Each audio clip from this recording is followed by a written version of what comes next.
Board of Education meeting for May 20th, 2019 to order. Would you please call the roll? Dr. Davis Hernandez. Here. Mr. Wilson. Here. Ms. Erickson. Ms. Johnson. Here. Mr. Walter. Here. Mrs. Jackson. Here. Mrs. Ross. Here.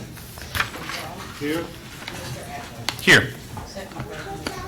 Thank you. Would you all please stand and join me in the saying of the Pledge of Allegiance? I pledge allegiance To the flag of the United States of America and to the republic for which it stands, one nation, under God, indivisible, with liberty and justice for all.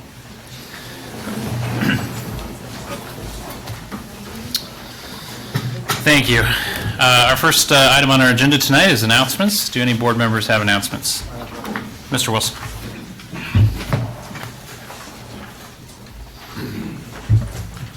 Congratulations to the more than 700 Peoria Public School students who graduated on Saturday. The graduates from our 3 high schools earned a combined $9.2 million in college scholarships and grants this year. We wish the entire class of 2019 the best in their future endeavors. Mrs. Jackson. Slide into summer. Get ready to slide into summer with the Slide into Summer reading kickoff party Saturday, June 1st from 11 a.m. to 1 p.m. at the Peoria Public Library, Lakeview Branch. Peoria Public Schools, Peoria Public Library, Align Peoria are joining forces to bring a 7-week Slide into Summer reading program to Peoria children. The event will have free hot dogs, craft activities, free ice skating, inflatable slides, music, giveaways, and the chance to meet Daniel Tiger. You got to be there. Summer reading loss can result in children falling behind by 2 to 3 academic years. Parents, you can help us reach our goal of every Peoria Public School student reading at grade level by 3rd grade by reading to your children every day for at least 20 minutes.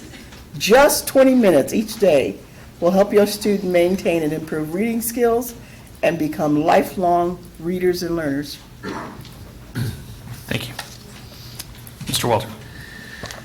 Congratulations to the Woodruff Culinary Arts Restaurant Management Team, made up of Gabriel Hernandez, Kashana Sledge, Tamia Weldy, and led by Chief Jetty, placed 11th in the nation at the ProStart Invitational in Washington, D.C.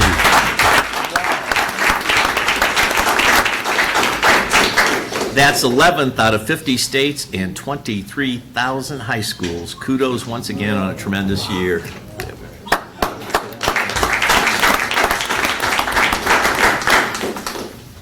Mrs. Ross. Thank you.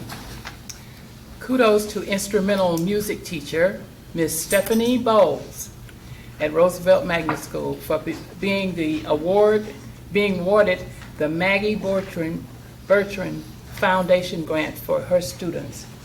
Her creative idea was to bring a new experience to the students. She is being awarded $1,000 to get equipment to start an electric instrument band.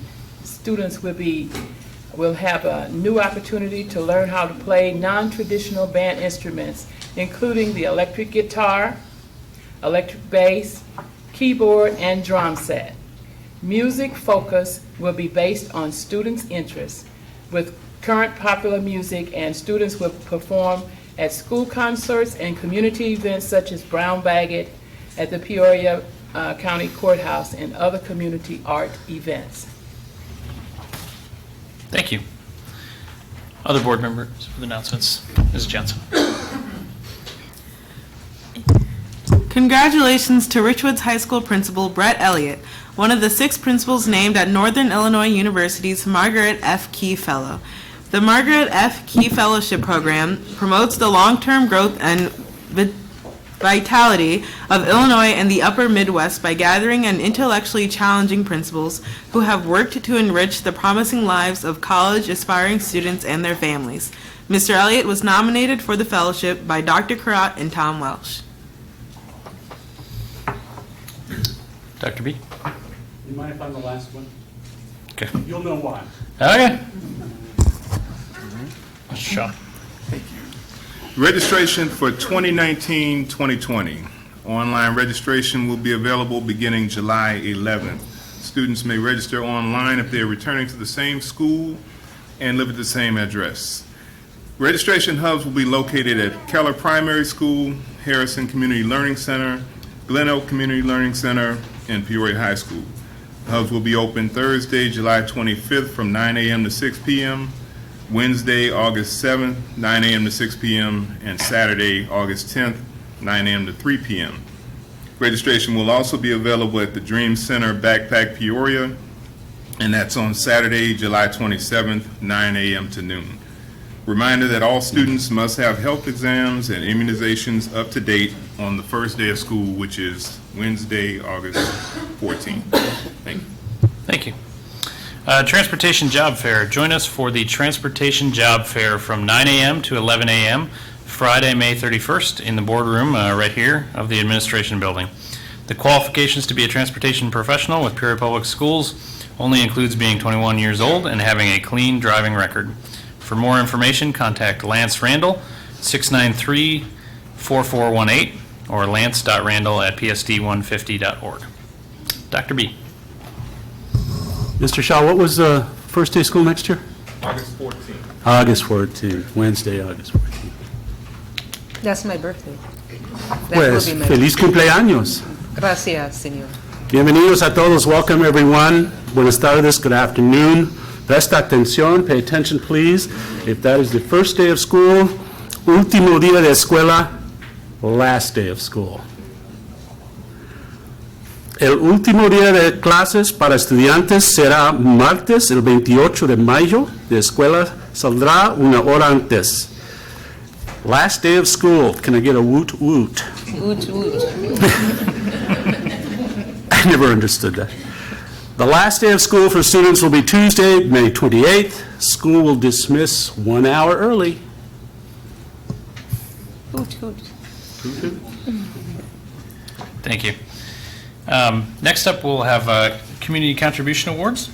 It's my pleasure to welcome to the podium Mr. Tom Welsh for our first award recognition. Good evening, Board President Adler, Superintendent Karat, and members of the Board of Education. Tonight, joining me at the podium from AT&T is Mr. Chris Warwick. Chris is the Central Illinois Director of External Affairs for AT&T. AT&T has awarded Peoria Public Schools a $10,000 grant to be used for teaching, assessing, and certifying high school students in the area of soft skills. Specifically, when we talk about soft skills, we're talking about developing communication skills, problem-solving skills, diversity and cultural awareness, personal leadership, time management, resourcefulness, and our students utilize a platform that was actually created and founded by a Peoria Public School graduate, Cindy Ryman, who graduated from Richwoods High School, who's currently on the East Coast. The platform is called Soft Skills High, and with the funds from AT&T, students are provided tutorials and assessments on those skills. So with us again tonight is Chris Warwick. I'm going to ask Dr. Karat and Board President Adler to join us at the podium for a check presentation. And while they're making their way to the podium, I'm going to ask Chris to share his thoughts about the grant and AT&T's commitment to Peoria Public Schools. Chris? Thank you, Tom.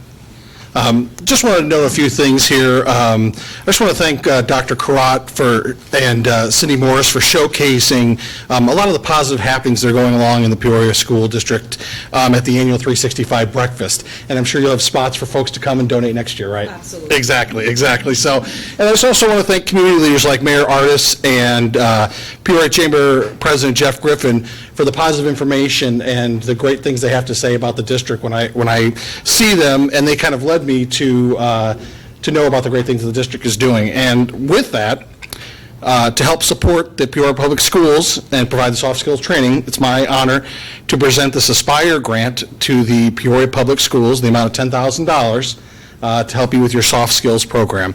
And congratulations. Thank you. so much, Chris. Thank you.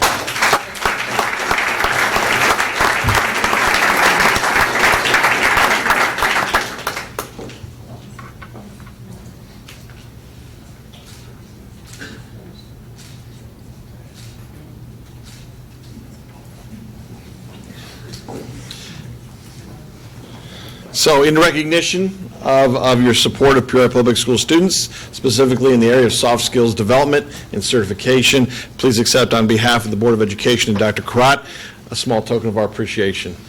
Thank you very much.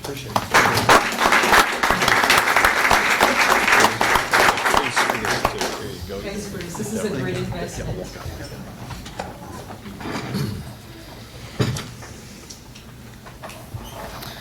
All right. Thank you, Mr. Welsh. I now call forward Ms. Lisa Gifford to recognize our next recipient. Thank you. So Peoria Public Schools is truly grateful for the partnership that's been established with the Book Rack and especially Stacy Harden. Stacy and I discussed our needs within the school earlier this year, and just as Walter D. Myers stated, reading is not optional. So Stacy's actions confirm the same. Her enthusiasm, passion, and unconditional love for all of our students to be able to read a choice book is unprecedented. She has a passion to increase literacy within our community and a global understanding of the impact that literacy has on each person, especially a child. She has provided books for the recently unveiled free libraries across our district, adopted Hines as her own free library of choice, along with creating fundraisers and book drive initiatives to provide classroom libraries for all of our K-8 classrooms in our district. Stacy's partnership to make great readers today so that we have leaders tomorrow is the reason why we are honored to present this Community Contribution Award to her tonight.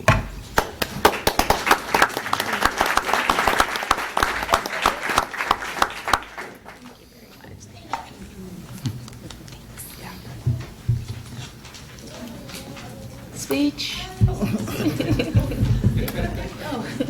Okay, well, thank you very much. I'm very excited to be receiving this.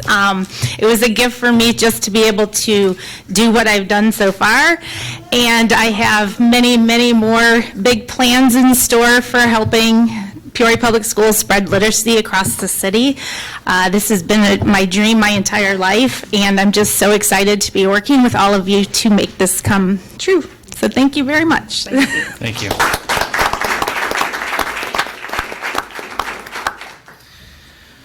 All right. Now, to also recognize a great staff member, I'd like to call forward our assistant principal at Lincoln, Ms. Cruz, to recognize our librarian. Good evening. I am very proud to honor our librarian, Molly Borquist. We have made great strides in our literacy program at Lincoln, and our kids are reading. And just to give you a little piece of data, just to let you know just how far we've come. Last year, there was over 300 kids at this point that had not taken an AR test. This year, there are 2, and they're both brand new kindergartners. So, and it's because of her. The library is a place that you want to be and never leave. It's so welcoming, and you feel at home there. The encouragement that she gives, she works with our volunteers for our incentive programs. We took our kids to Elevate, our top 50 primary readers and our top 50 middle school readers. We took them to Elevate, and they had a great time there. So there's just so many things that she's doing that's building this program, and just knowing that our kids are reading makes it all that much better. So she is very humble. But we have a student that would like to speak about Ms. Borquist. So Messiah Gordon, a 7th grade student at Lincoln, is going to speak to you now.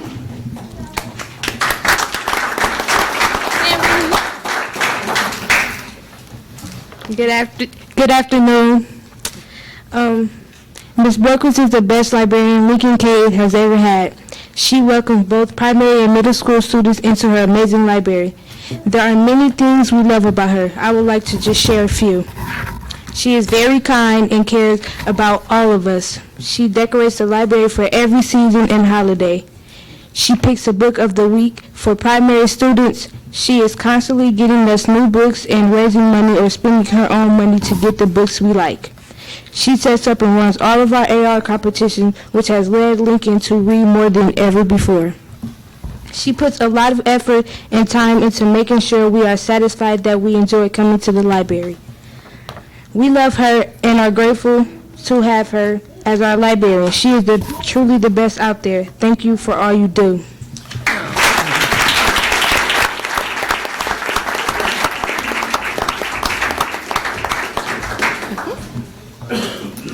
Ms. Borquist, this is in honor of you, and thank you for all that you're doing for our literacy at Lincoln.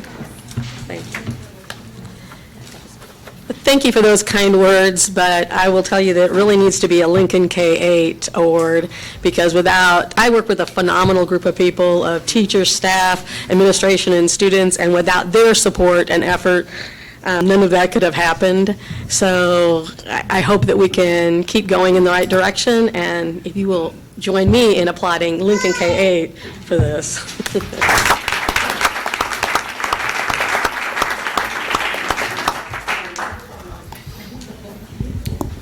Thank you. Next up, awards and recognition, Dr. Crott.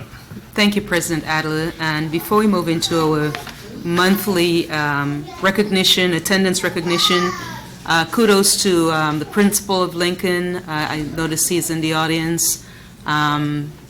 I've actually experienced the library.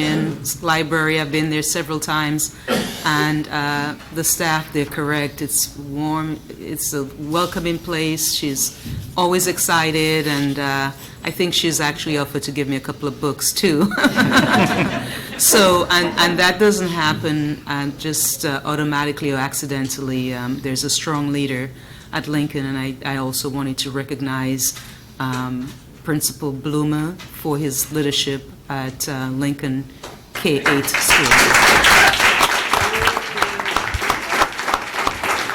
Yeah. And there are other staff members also, right, Ms. B and Ms. Cruz? Can you recognize who's with you? This is Ms. Verlish, our 7th grade math teacher, and our avid teacher as well. So she's been instrumental in getting these kids reading in our middle school as well. And Mr. Cannon, our lead for Elite, is here to support as well. Yeah. Can you guys stand up and just say a few words in terms of the excitement? Just a few. You don't have to come to the podium, because this literacy piece is very, very important. Literacy by 3 is very important, and I know you're playing an instrumental role. As our librarian said, it's an entire team effort, and since you came out, that's your 5 minutes, your 3 minutes of fame. Okay, well, I really didn't plan on saying anything, but it is indeed a pleasure to watch the kids as they go into the library. And our kids are so into reading this year. There's one young girl that I have to mention that is at over 800 points for AR, and it's just phenomenal to see somebody in 5th grade doing that sort of thing. 4th grade, see, it's even better. And she has the most points in the district, is that correct? We'll recognize her at the next board meeting. Okay, that's true. I can talk about that. So as a math teacher, a lot of people are like, well, why do you push reading? Obviously, I push it for AVID, but also just every kid needs that. It makes them a well-rounded child, and there's reading and math. But truly, it has totally changed our entire culture at Lincoln. Students actually talk about books in the middle of class now. 2 boys that I would have never expected to be talking about reading, they're talking in the middle of class, and I was like, what are you doing? And they're like, he says this book is better than this, but it's not. And I'm like, oh my gosh, we're talking about reading, like, okay. So it's totally changed us. It's been amazing, and we truly do have everybody but just a couple students, and that's never happened before. So it's a culture change, and we love it. Thank you all for your dedication. And I picked up love and compassion overall. That was a theme that I picked up from our students' essay. So it's a game changer for sure. Thanks. And then another quick kudos to Mr. Kuhn. He's here. He's at Woodruff. And the AT&T check that we just received a lot of that work he helps us with, the soft skills, the assessment.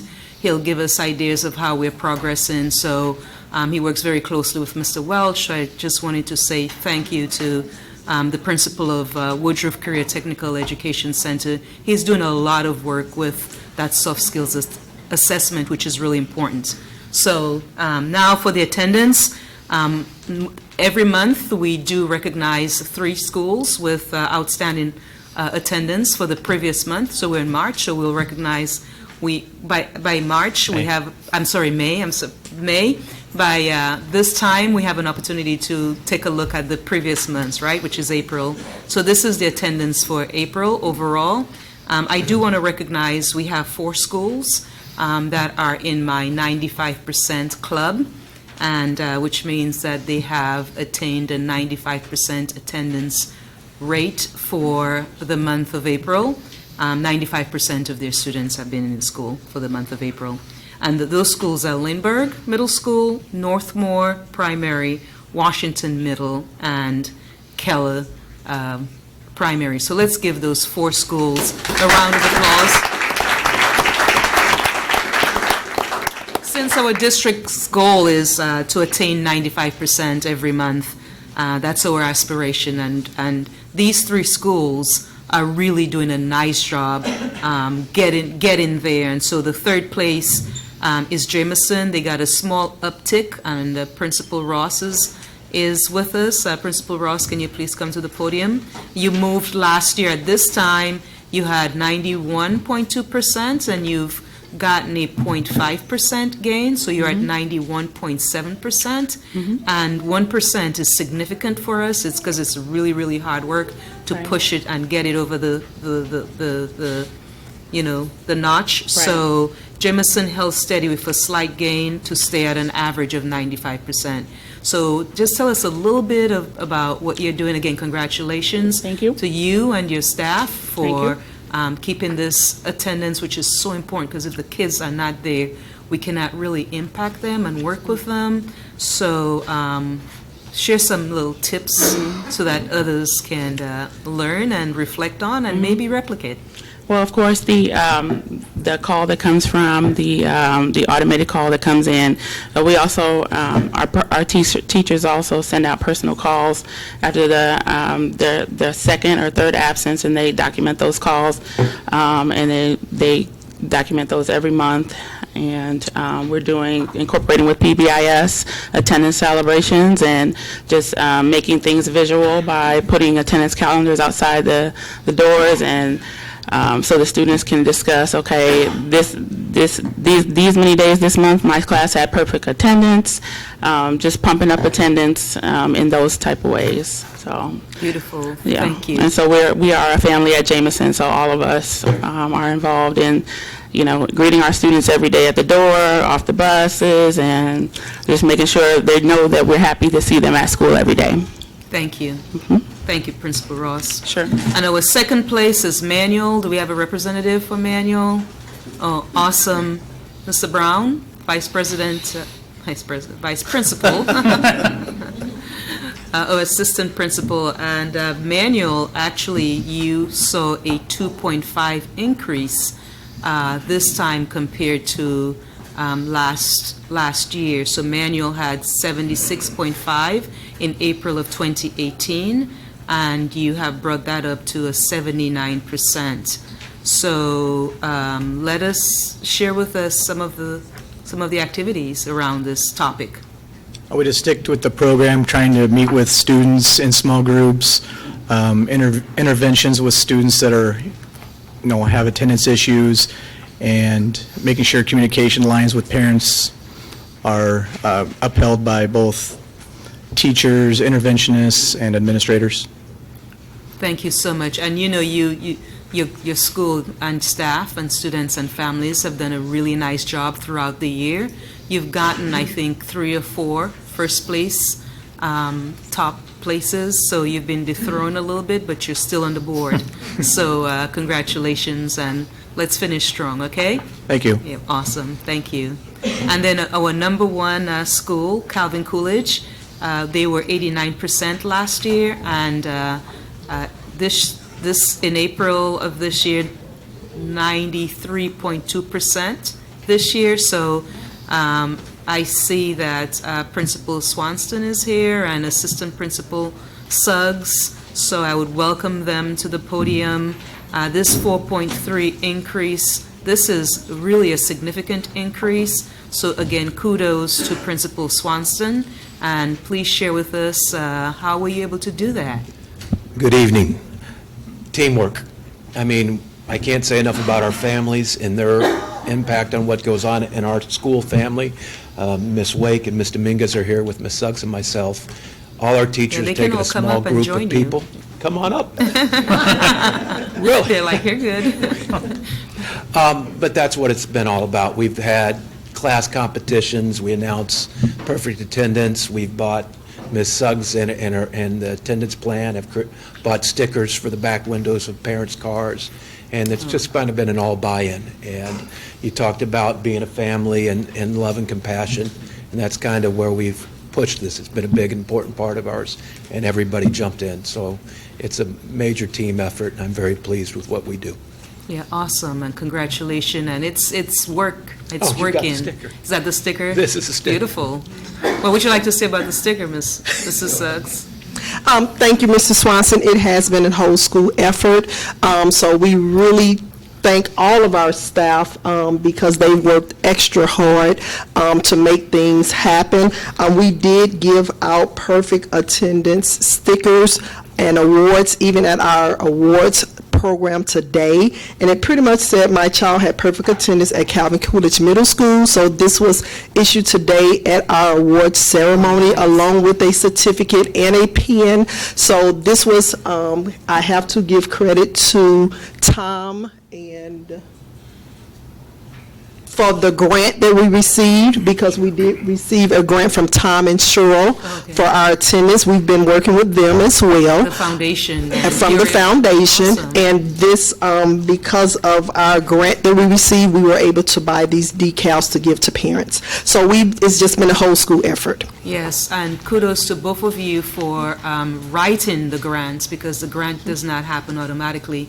Someone has to put forth that effort. So that is impressive, and you're seeing some beautiful results. So to the entire Calvin Coolidge family, staff and administrators and kids, if you're here, thank you so much. President Adler, this concludes my... Thank you. Good. Litany. Kudos. Thank you.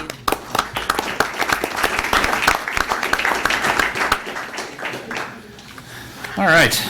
Moving right along, we'll ask Mr. Welsh to come back up to the podium and recognize some great student activities.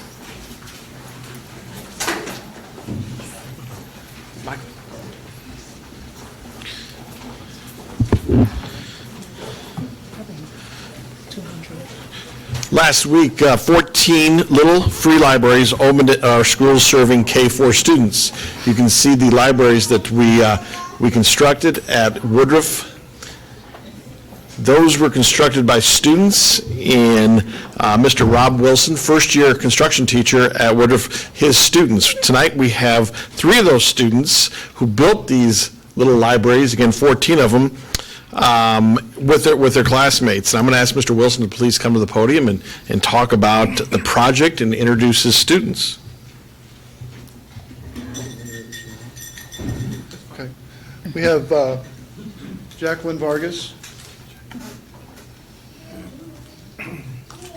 Alex Thomas,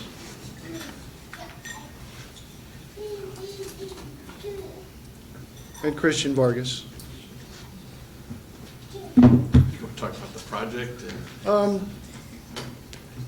Ms. Oakford came to us, and they were doing the food pantries, and she asked us to build them and fix the ones they had. For some reason, the gentleman that was doing them couldn't do them anymore. Well, in the process, we were asked to design one, which is what we came up with, along with Christian and Alex and Jacqueline. They really had a big hand in the actual design of it, how it was laid out, size, and things like that.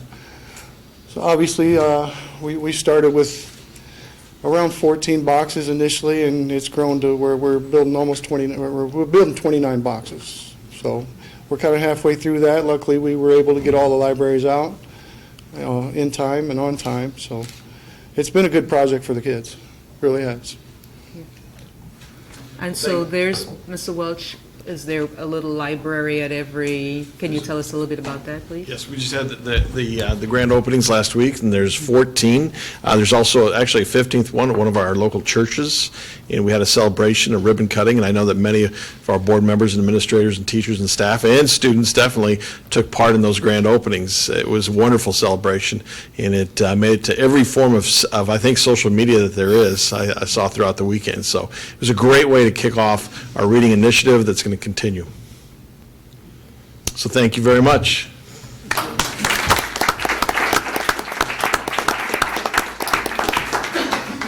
Mr. Kuhn, take a picture real quick. Mr. Kuhn, come on in.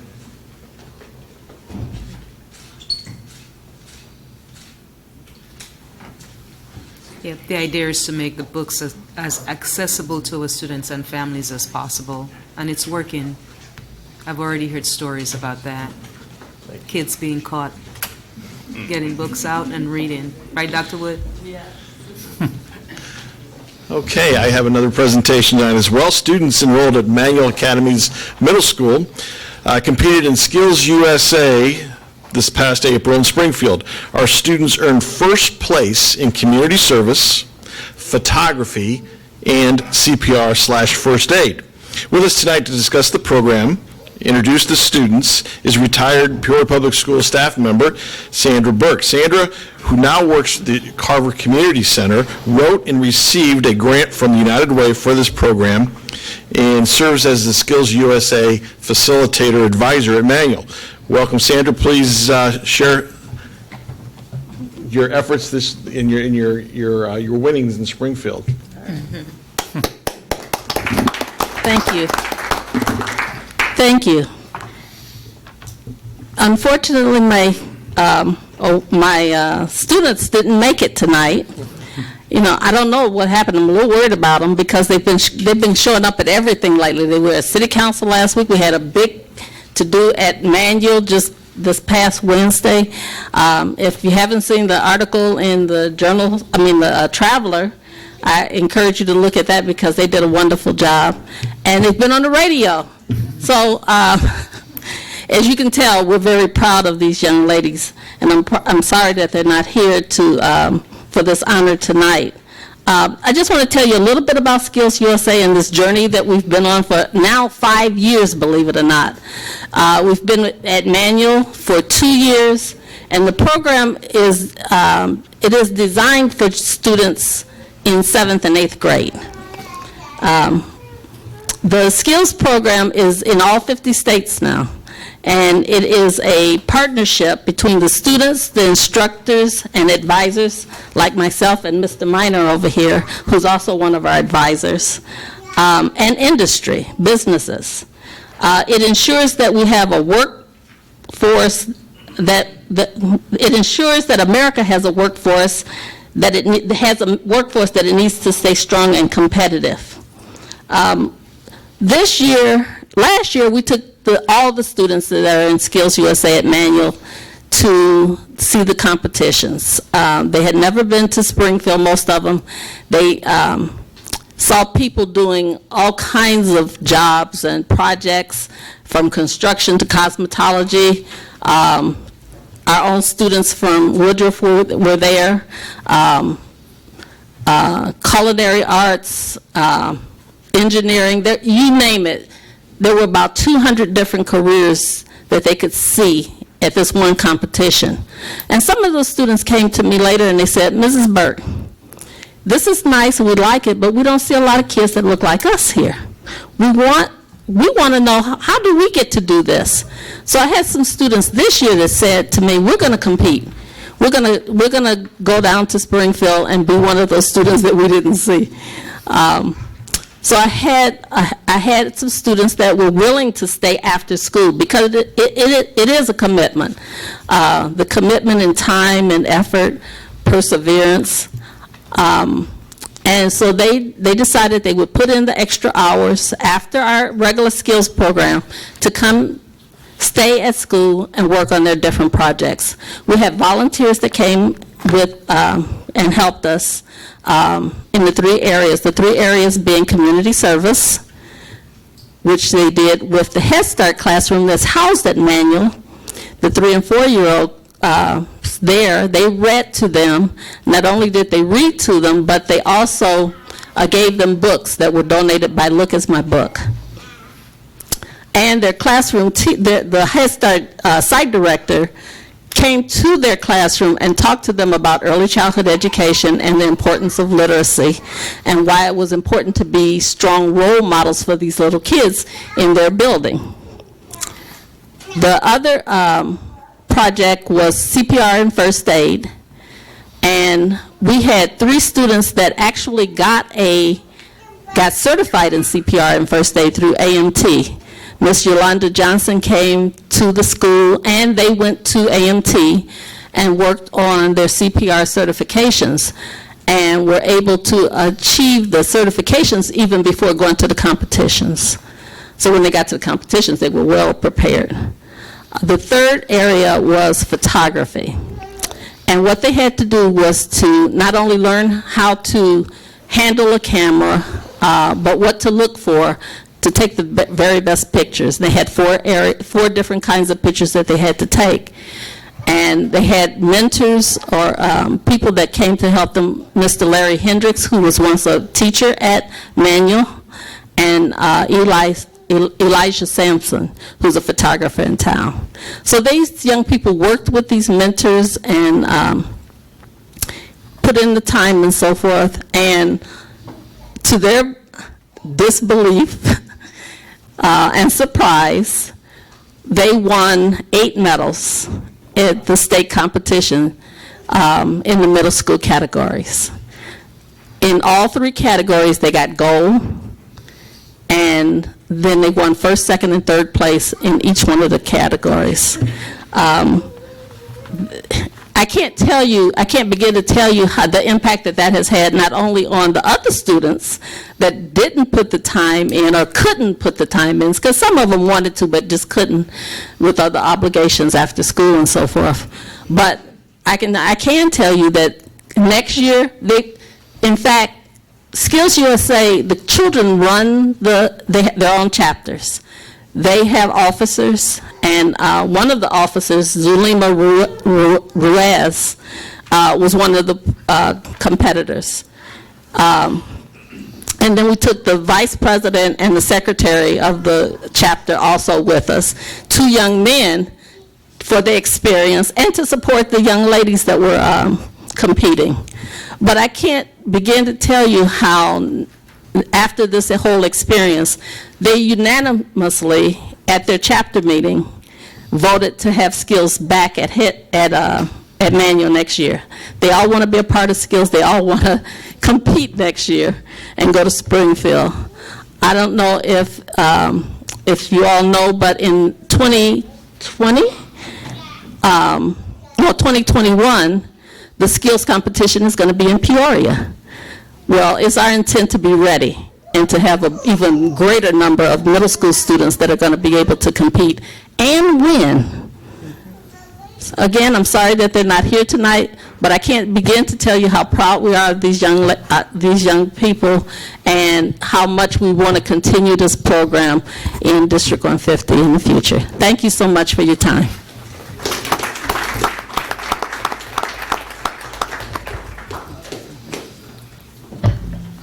President Adler and Board, I'll tell you, Mrs. Burke, I don't think they do stocks with Skills, but you would think she was like the owner of Skills.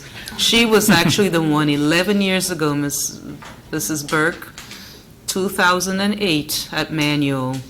We were brainstorming about how to get Skills USA into Manual at the time. So that's 11 years ago, and we talked about needing a champion and all of that stuff, and you're the one who exposed me to Skills USA, and I'm happy. It's taken a while, but you're passionate about this experience for our kids. It's relevant, it's authentic, it's fun. there's a competition piece which our kids really like, and you and Mr. Miners and the rest of the team are just great champions to support Peoria Public Schools and to help us do those things that we cannot really fund. So I appreciate you writing the grants to United Way and getting that, because that was a challenge for us. We kept saying we need a champion in 2008, and we did not have the staff to dedicate to it. So I just thank you for your tenacity, your passion, not giving up. And it's true, team. I did not forget, 2008, we were problem solving how to get to where we are today, and you did it. So thank you. Thank you.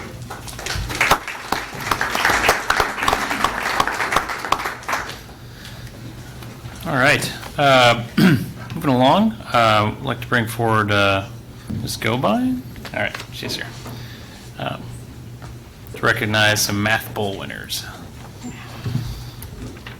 All right. Good evening, Board President Adler, Dr. Crott, board members and audience members. I think we have a few of our Math Bowl contestants here, so I'm really excited.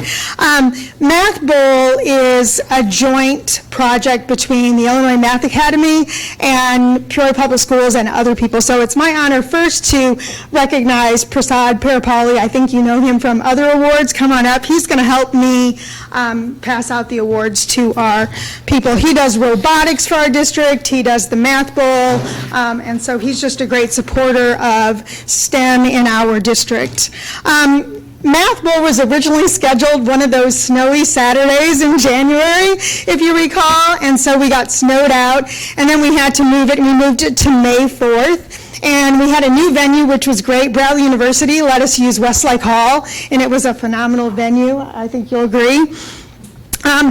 It's 5th through 8th graders, and it pulls in teams from throughout the area. And so we had teams from, or students from Von Steuben, we had students from Lincoln, Mark Bills, Washington Gifted. There were students there from Dunlap Middle, Ridgeview, and Hickory Grove. So we had a lot of schools from the surrounding areas, 5th through 8th graders competing. It's a lot like Math Counts. It has 3 different rounds. The first round is called the sprint round, and it's no calculators. It was about 75 computation questions in 30 minutes. Okay, so that's pretty cool, but no calculators. Round 2 is the target round. It's got some significant problem solving. It tests their math ability, but it also tests their sense making and perseverance. And then the third round is the team round. And in this event, we have this elaborate buzzer system that I think the kids really like using. And so they just have to answer questions on the PowerPoint by buzzing in, and it's kind of a really fun round.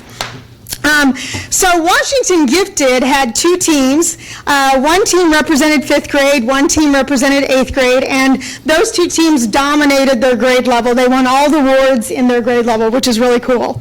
And so I just want to recognize any of those mathletes that are here tonight. So in 5th grade, the sprint round winner from Washington Gifted School is Janae Bailey. Is Janae here? Janae Bailey and her teammate, a team of 2, dominated 5th grade, and I called them the dynamic duo, so they were very cool. So that Janae.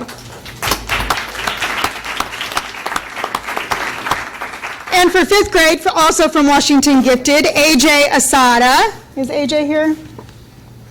And then the team round, again, the dynamic duo of AJ Asada and Janae Bailey. So excellent. Give them a round of applause. And then for 8th grade, and when we get finished, I'll tell you the special story about this one. All right, so in 8th grade, again, Washington Gifted dominated the 8th grade team competition.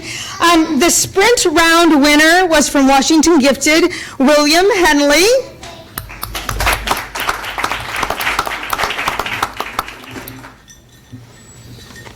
And you're going to hear his name a lot. The target round winner. Can we have them come up closer? Oh, yeah, come closer. The target round winner was also William Henley. And then the team round winners, Washington gifted, so they included Katrina Mosier, I don't know if they're here, Katrina Mosier, Jewel Moore Young, Jude Asada, and William Henley.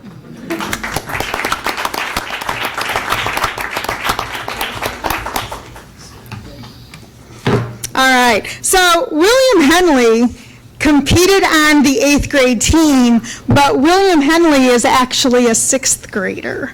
So it's pretty amazing.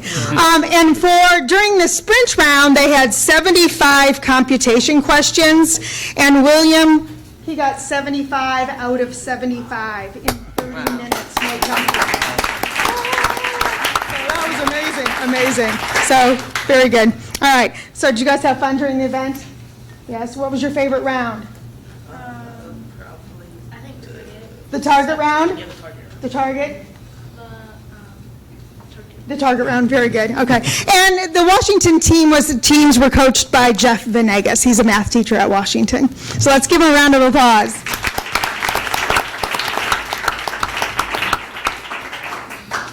Is Mr. Venegas here? He is not.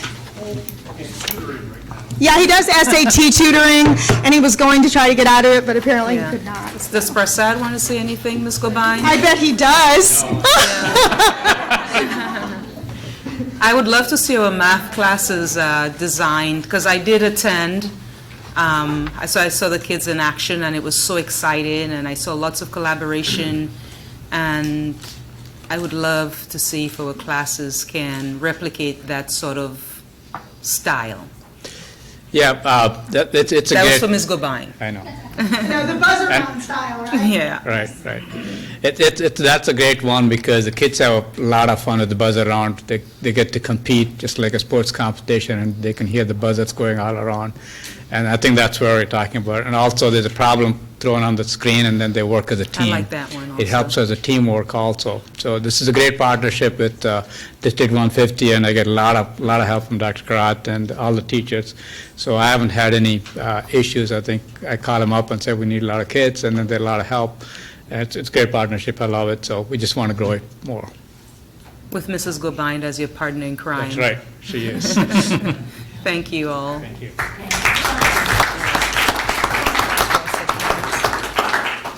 Are there any parents of the participants that are here? If you would please stand and we'll recognize you as well.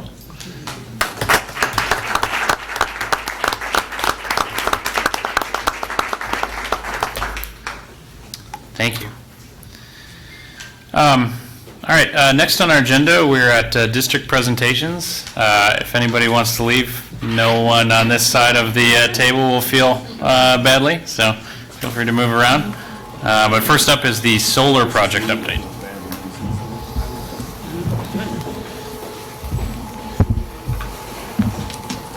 President Adler, you hurt my feelings every time you say that, so. Luckily, I don't have very many feelings, as some people would tell you around here, so. Just joking, but I'm an accountant, so I understand. You're a funny accountant. He is. Thanks for having us tonight. For everybody, benefit of anybody who might have stayed, my name is Mike McKenzie. I'm the comptroller of the district, and I also have Dave Myers here, who is the director of buildings and grounds.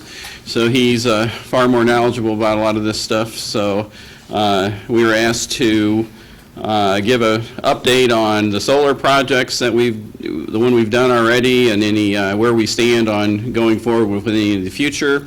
So we just have a short presentation about that. Just to remind everybody, back in March of 2017, we had a presentation to the board about some initial projects that were being proposed by the Buildings and Grounds Department and outside vendors who had been looking into using our roofs for some solar projects. In June of 2017, we had a solar project approved by the board, which was designed to be a small-scale demonstration project that would allow us to see how it works, but also allow the school, if they wish, to use it as a curriculum kind of thing because of the technology that's involved in that. And so then in October, they had a ribbon cutting for the installation that's out there. I didn't have any pictures, so Dave kindly climbed up on the roof last week and took some pictures of it for. Jumped, but that's fine. You jumped up on the roof? Okay. So these are the pictures of what we're talking about on the roof. So I mean, it's a decent size installation, but it's fairly small scale compared to what was initially talked about for out there. So I'm the accountant, so I had to go back and look at costs. The way these systems are proposed always is the companies want to put them on our roofs for free because they get tax credits. Tax credits don't really do anything for us as a non-profit government unit. So the outside company gets the tax credit to pay for part of it, and then we pay for the power that is produced from the system. So every month we get a bill from them for the kilowatt hours that were produced in that month. And right now it's producing about 2,300 kilowatt hours every month. I did the math, and it's averaged about 2,300 kilowatt hours per month. Keep in mind that Richwoods uses over 150,000 kilowatt hours every month. So it's a fairly small percentage of what we use at Richwoods. But we are paying the company 0.0765 or 7.65 cents per kilowatt hour. If you do the math and figure out what we pay our electricity vendor and Ameren to deliver it to us, we're paying 7.86 cents per kilowatt hour. Currently, that market fluctuates. One of the advantages of the solar is it's fixed. It increases 2% every year, but it's fixed. It's knowable, whereas the electricity market just depends on the market right now. Right now, I talked to our electricity vendor last week just because, our current contract is up in a year, and they start wanting us to re-up for 2 more years about this time. And so we haven't done the analysis, but he just happened to call me last week. And right now, the spot market's about 0.6 of a cent less than what we're paying right now. So, I mean, it's actually, electricity is very low right now. So that's the problem with these systems is electricity is cheap. I mean, natural gas is cheap, electricity is cheap right now. So there's really not much cost savings. I mean, if you do the math on what we've paid there, it's about $5 a month. It's less than $5 a month that we save by having the electricity, the panels on the roof. So there is a savings right now, but not a huge savings. Our next steps, we've been talking about this. We talked about it last fall. We've talked about it back and forth. Our problem with a lot of these installations where we're in the process of doing major construction at these buildings. So this summer, we're going to be completing the HVAC installations. Dave's going to be jumping on those roofs a lot this summer. So that will be completed this summer at Richwoods and Manual. There's also some roof repairs that will be done at Richwoods and Manual over the next year. And then after all that stuff is done, we will have to re-examine the cost data, what grants, or not grants, but tax savings, tax credits are available out there, because that market changes constantly about what credits are out there depending on what the state or the federal is offering. And then what we plan on doing is exploring opportunities at the stadium. The stadium is being re-roofed this summer. It's got a great roof that would make it very easy to put a solar array on it potentially, so we're going to be looking at the stadium as a possibility. Woodruff, we're doing roof work on that this summer, but it might be a potentially good site, especially for the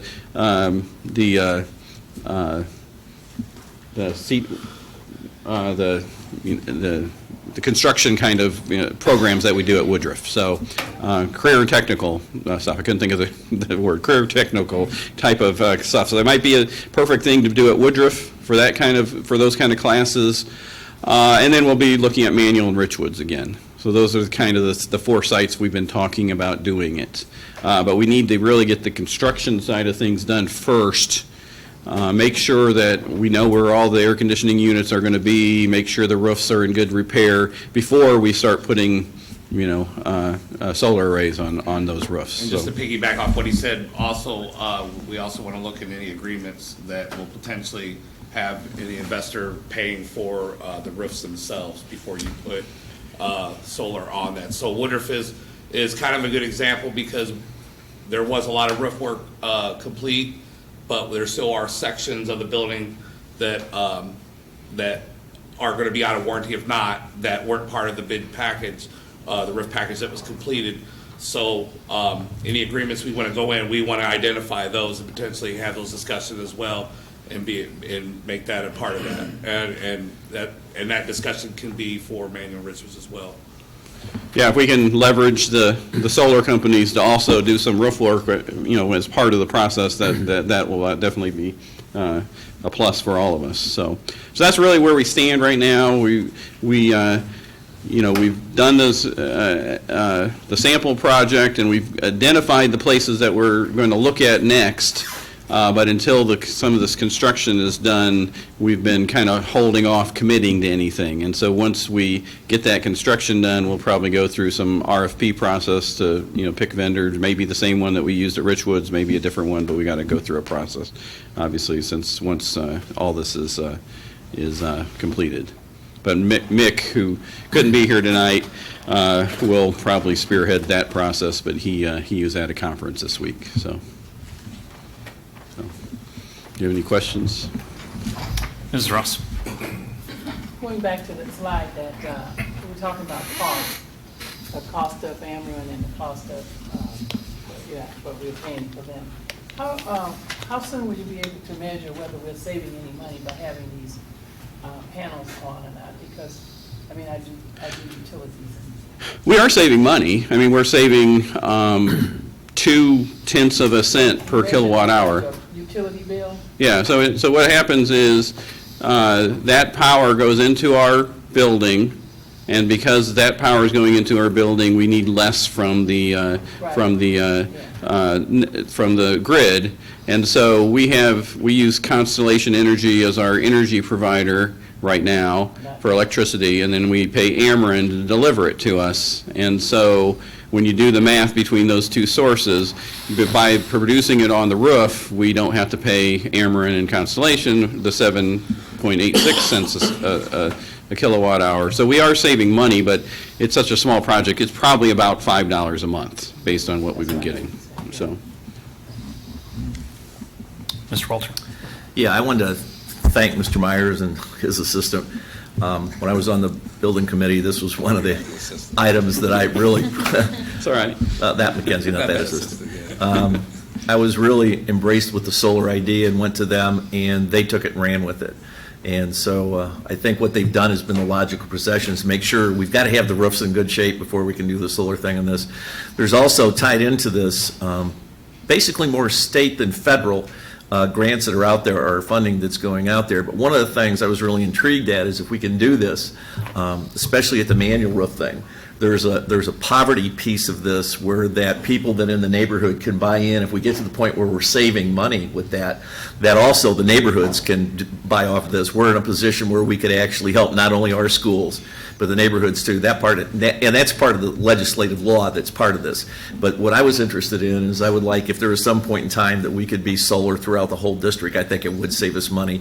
Mr. McKenzie's right, we're doing it in such a small sample of what we're doing, but I think we're in a position now, especially we're going to be air conditioning every school district in this, and if we can cut back on that with solar and doing green, and then it just really tied in with Woodruff.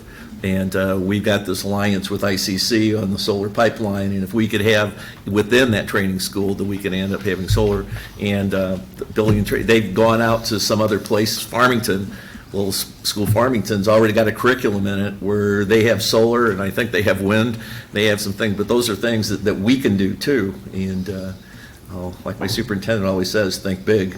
And so, but I think the solar thing, we're on the right step, and I just want to appreciate the way you guys have worked with us in trying to make this happen. Yeah, we're trying to do it the slow, methodical way, do it things logically, make sure that we're at least breaking even on these deals. I mean, it's the socially right thing to do, but we also have limited finances, so we're trying to do it in such a way that it makes sense, when it makes sense and how it makes sense. But, luckily we have the county school facility sales tax, so we've been able to do some of these other projects in front of it, so that then we'll have the proper underlayment of the roof and everything before we start putting other things on top of it. I So- think that's key to what he's saying, because you're talking for not only HVAC, you can get an assessment of what a building looks like after it's been totally HVAC. So you can get the data from that. Also, when we're HVACing these schools, we're also doing electrical upgrades, potentially upgrades, which that changes everything too. So we wouldn't want to put solar up on after we've do these upgrades first. Let's get this data, and then I think it would be to our benefit when we start going through an RP process. I think we'll see a lot better deal for the district and a lot better savings. Yeah, that's one of the unknown things, the unsexy things about HVAC. We talk about air conditioning, that's what, you focus on. But it's also electrical upgrades, because a lot of these buildings, Manual, as an example, had enormous electrical upgrades that had to be done to bring it up to code and get it ready to take the power things. But there's also boiler upgrades and everything else, so it's going to make the whole building more efficient.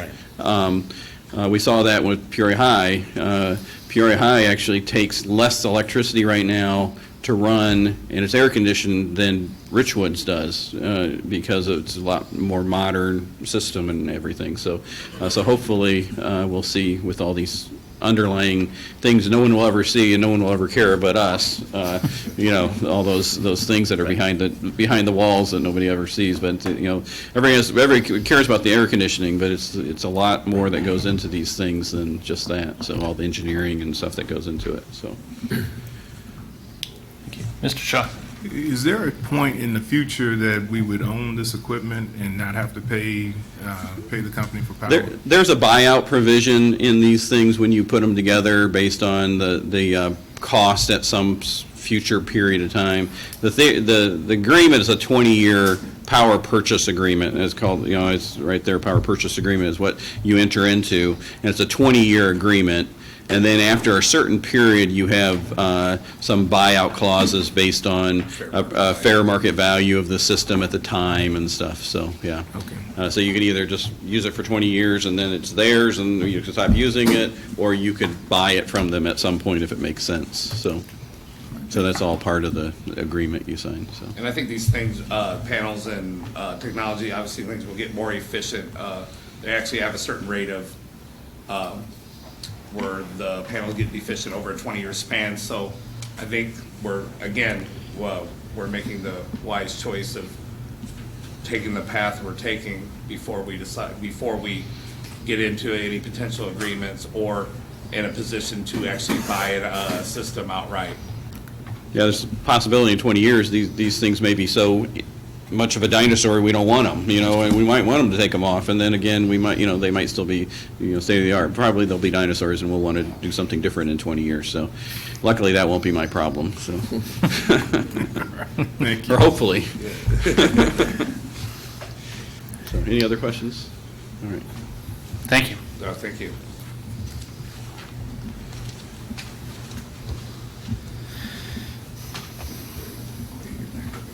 You're done, Dave. It's all me.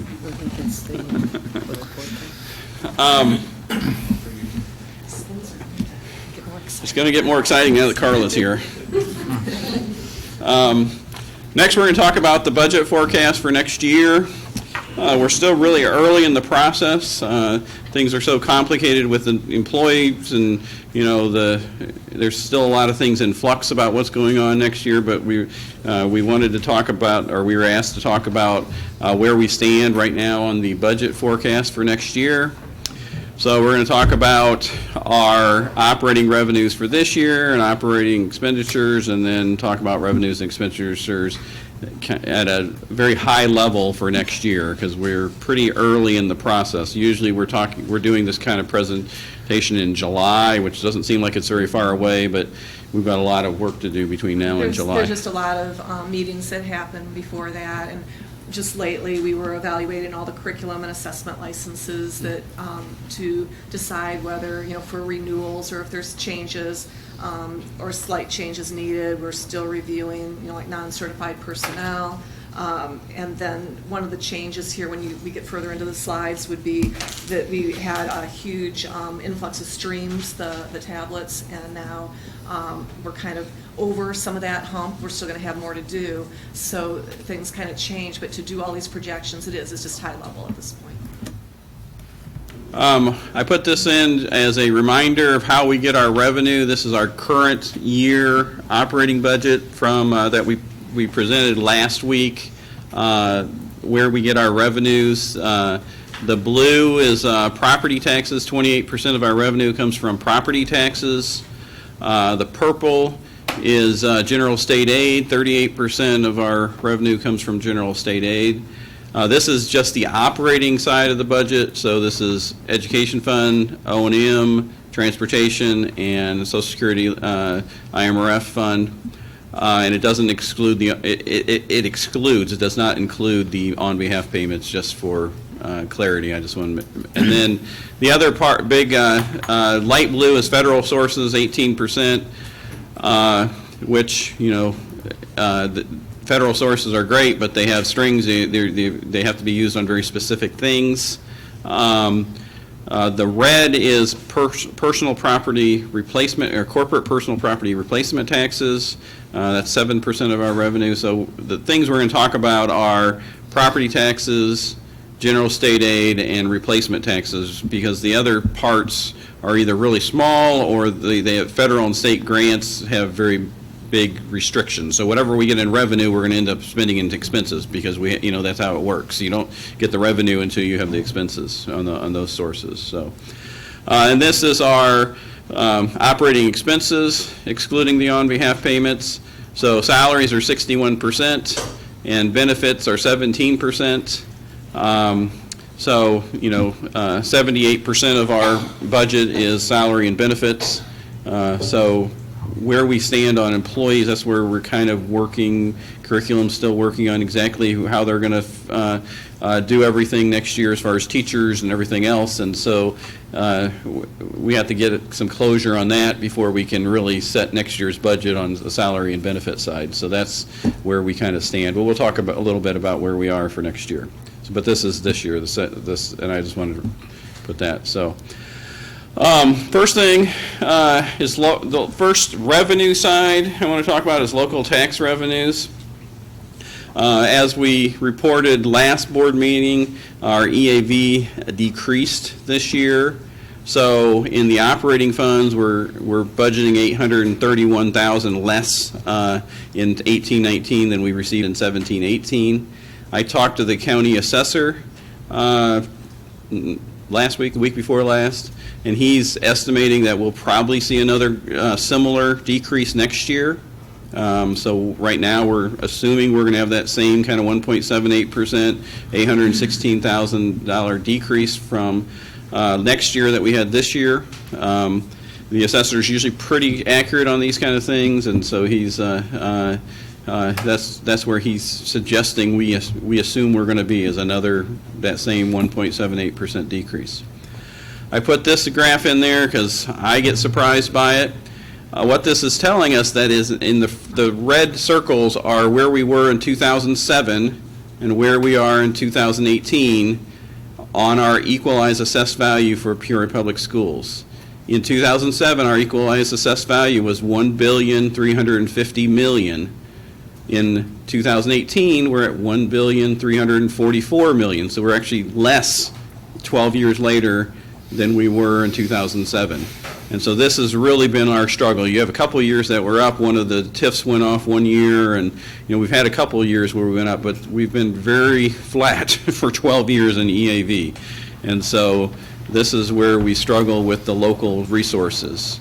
And like I said, we're expecting a decrease next year. So I don't know if that'll actually put us past 2006 or not. I don't remember. But this data always surprises me when I pull it up. But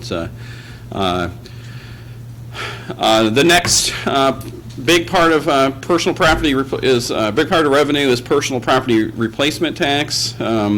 This is a tax that corporations and partnerships and LLCs pay based on their income, their Illinois income.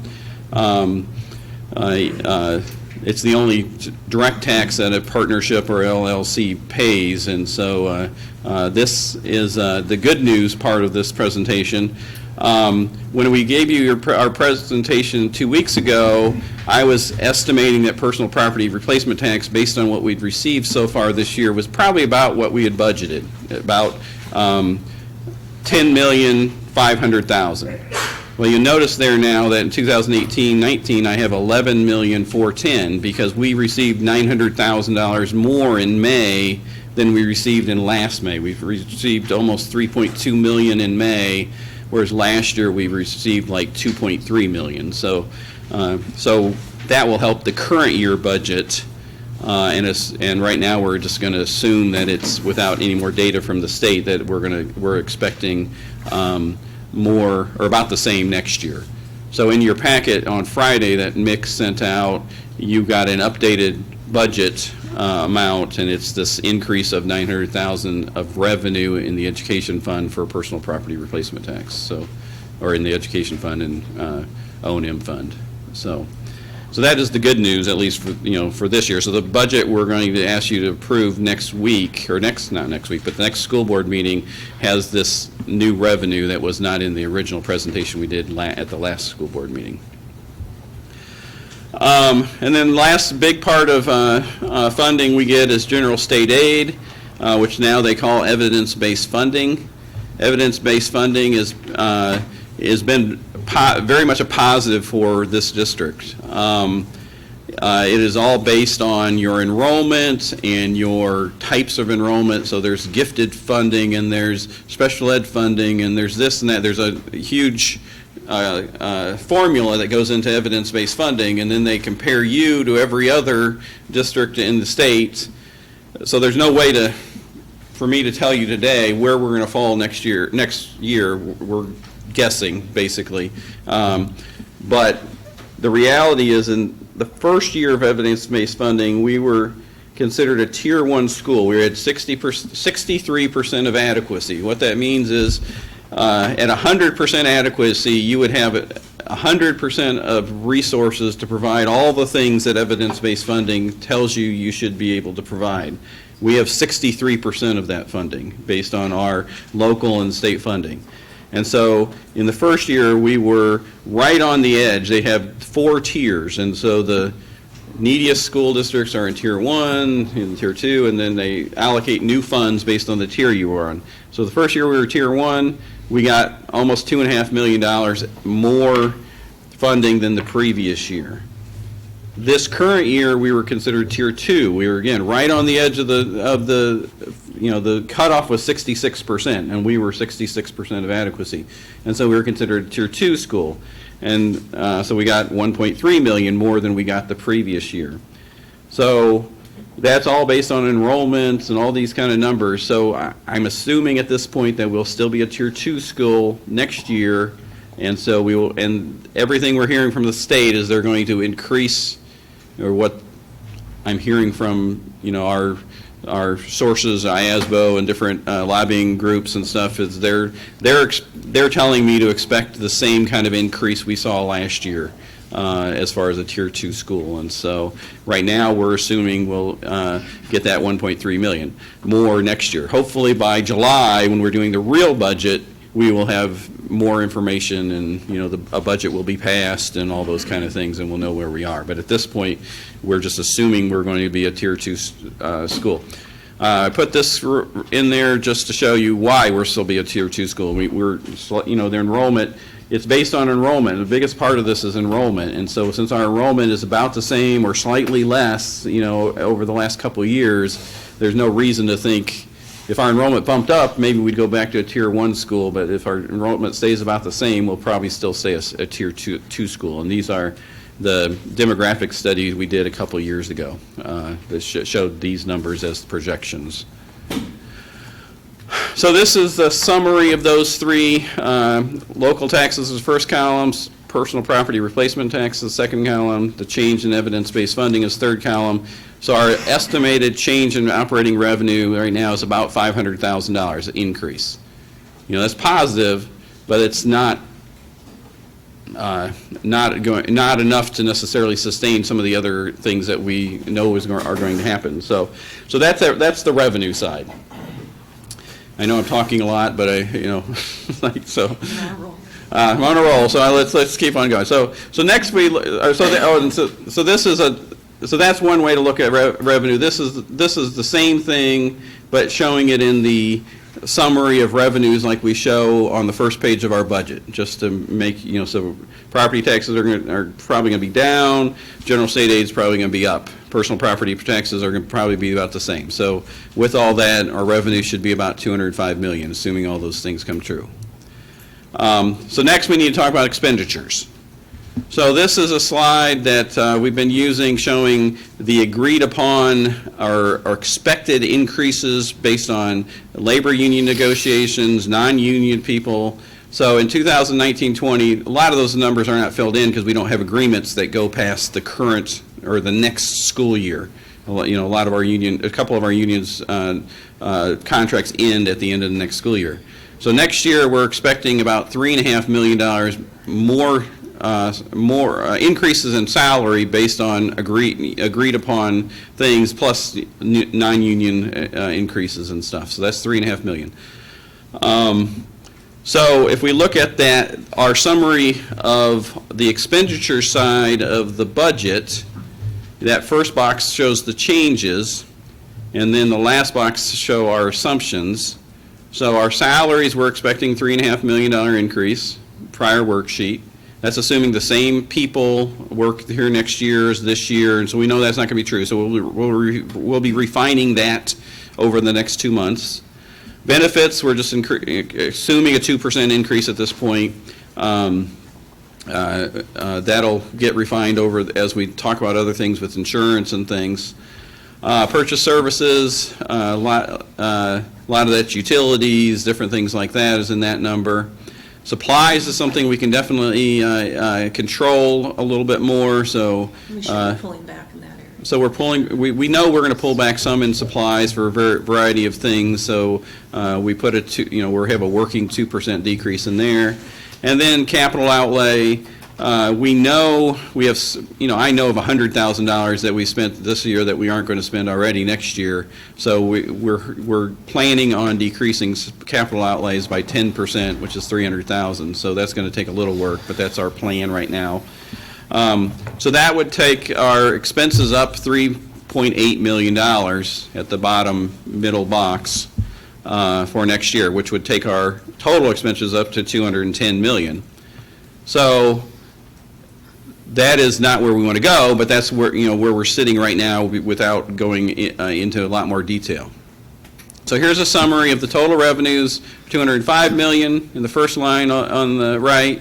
Total expenditures of $210. That would have us have a deficit next year of $5 million, just under $5 million. Obviously, our goal in the little green box down there is Carla thinks it's a funny little green box, but our goal is a positive fund balance. That's got to be, you have to have a positive number in your bank account every year. So at that number, we would be at a negative fund balance of $585,000. So we have to, in the next 2 months, we will be refining this and looking at it more closely, trying to figure out where we can cut, where we actually are going to fall with employment levels, things like that. So that's telling us we have a lot of work to do in the next 2 months before we come up with a final budget. But right now, running the high-level numbers, that's not good enough. And so we'll be working with everybody, all the departments, and trying to figure out where are we really going to fall and where can we cut back at different places so that we make sure. Because that end goal is you want to grow a positive balance there. Yeah. And not eat into it.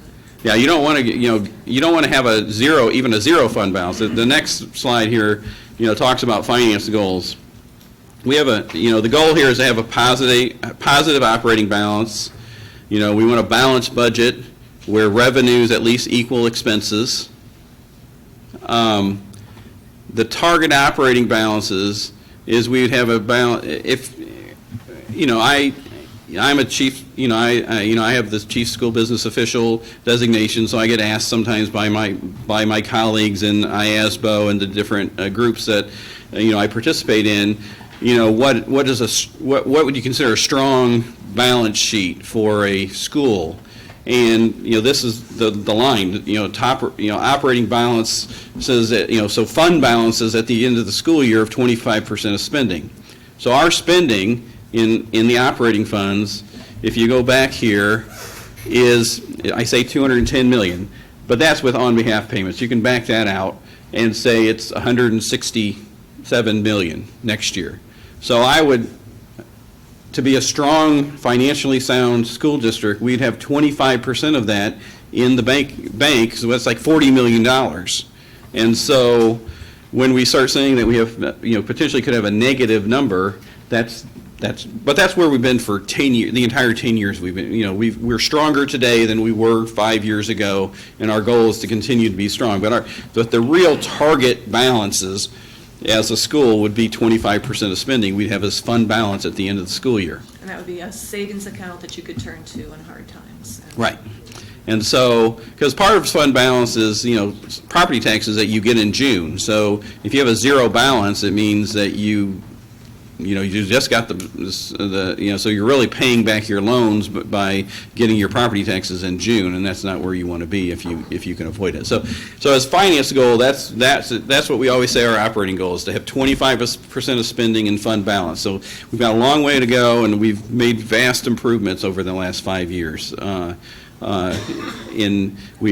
years ago we had $10 million negative balances, and right now we have a $4 million positive balance, and we're talking about potentially spending it all next year, which is not where we want to be. So that's where we have to really dig into to the budget and have a lot of work to do. And then, of course, the maintained target balance. Once we get to 40 million, we'd love to stay there. I probably won't be there in the next 10 years either. But that is the goal of not only having a balanced budget every year, but then also building fund balances so that you're not always talking about being on that precarious ledge of the cliff, edge of the cliff. So that's what we always, Mick and I and the curriculum people get tired of hearing us say these kind of things, but this is where we lose sleep, is when we start seeing numbers that aren't as high as we would like them to be. But we haven't been at 25% spending for forever probably, but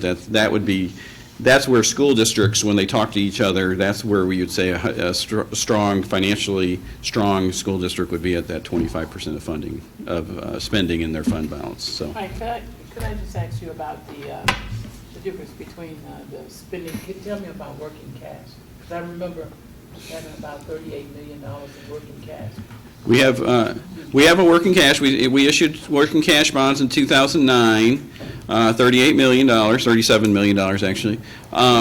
We transferred some of that last year, 10 million of that into O&M and transportation to get them to zero last year. So we're at about 27 million in working cash balance. What that is our internal bank. That's not the operating funds. And so when I show you this, where the 585, that's just those 4 funds. That's not working cash. Working cash sits over here by itself, and we borrow from that fund all year long. And then when we get our property taxes on June 30th or June 20th or so, we pay ourselves back. You do pay it back. Yes. That was the agreement. That's always the goal. It hasn't always been the case. Sometimes we've ended years and we've, but that's always been the goal, is to borrow from ourselves all year long, and then at the end of the year pay ourselves back. And that was the reason for the working cash bonds. And by and large, that's how it's worked. But we did draw it down last year to get transportation and O&M back to a zero, so that we could. Yeah. We have very tight finances in like that March, April type time period, and so we need that extra cash money. Yeah, I mean, it's been a godsend for the district. I mean, it has, otherwise, every year we would have been, Norm Dorflinger is the one who was the interim at the time that got that pushed through, and if I ever see Norm, I should give him a hug, because that has saved the district a lot of money over the years of constantly doing tax warrants or something. Those tax anticipation warrants is what we did a while back before. Teacher orders and those things. Emergency, just to make it through that. Those are expensive and very, very. I was on the finance committee when Norm put that together. Yeah. So they did that in 2009. That was the year I started. So that was right after I started. So. Rachel Parker was also. Yeah. So that's where we kind of stand right now. We got a lot of work to do. We're kind of waiting, a little bit of a wait and see on the revenue side with evidence-based funding. See where the state ends their budget. Carla and the grant people are working on the grant side of their budgets with Title I and IDEA and all those kind of things that are going to be incorporated into all this stuff also.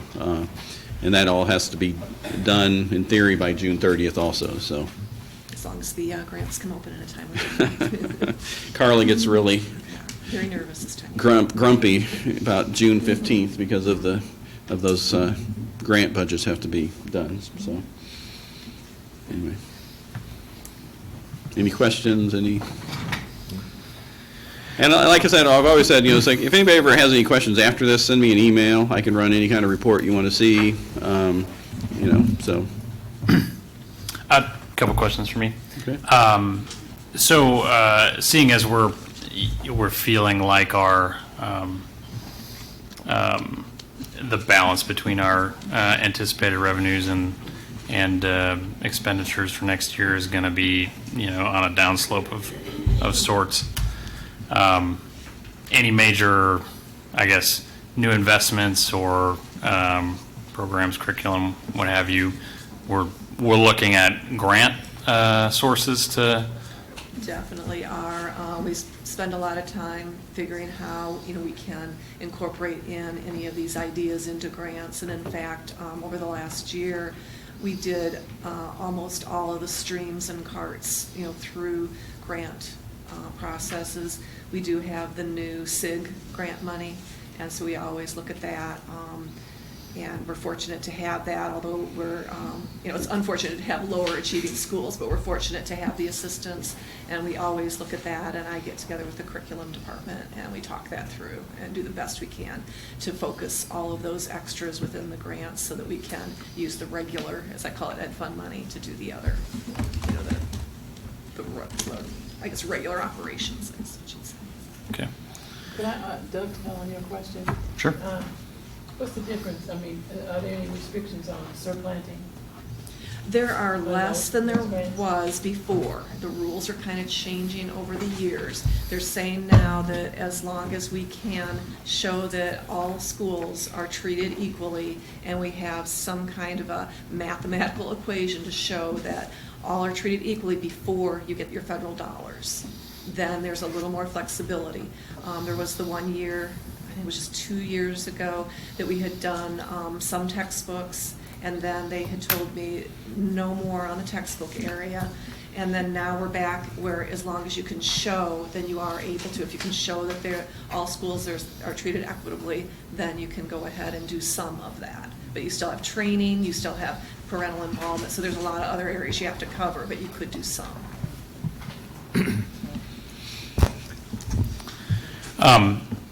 So on a macro level, I thank you for the picture. I mean, that's very helpful.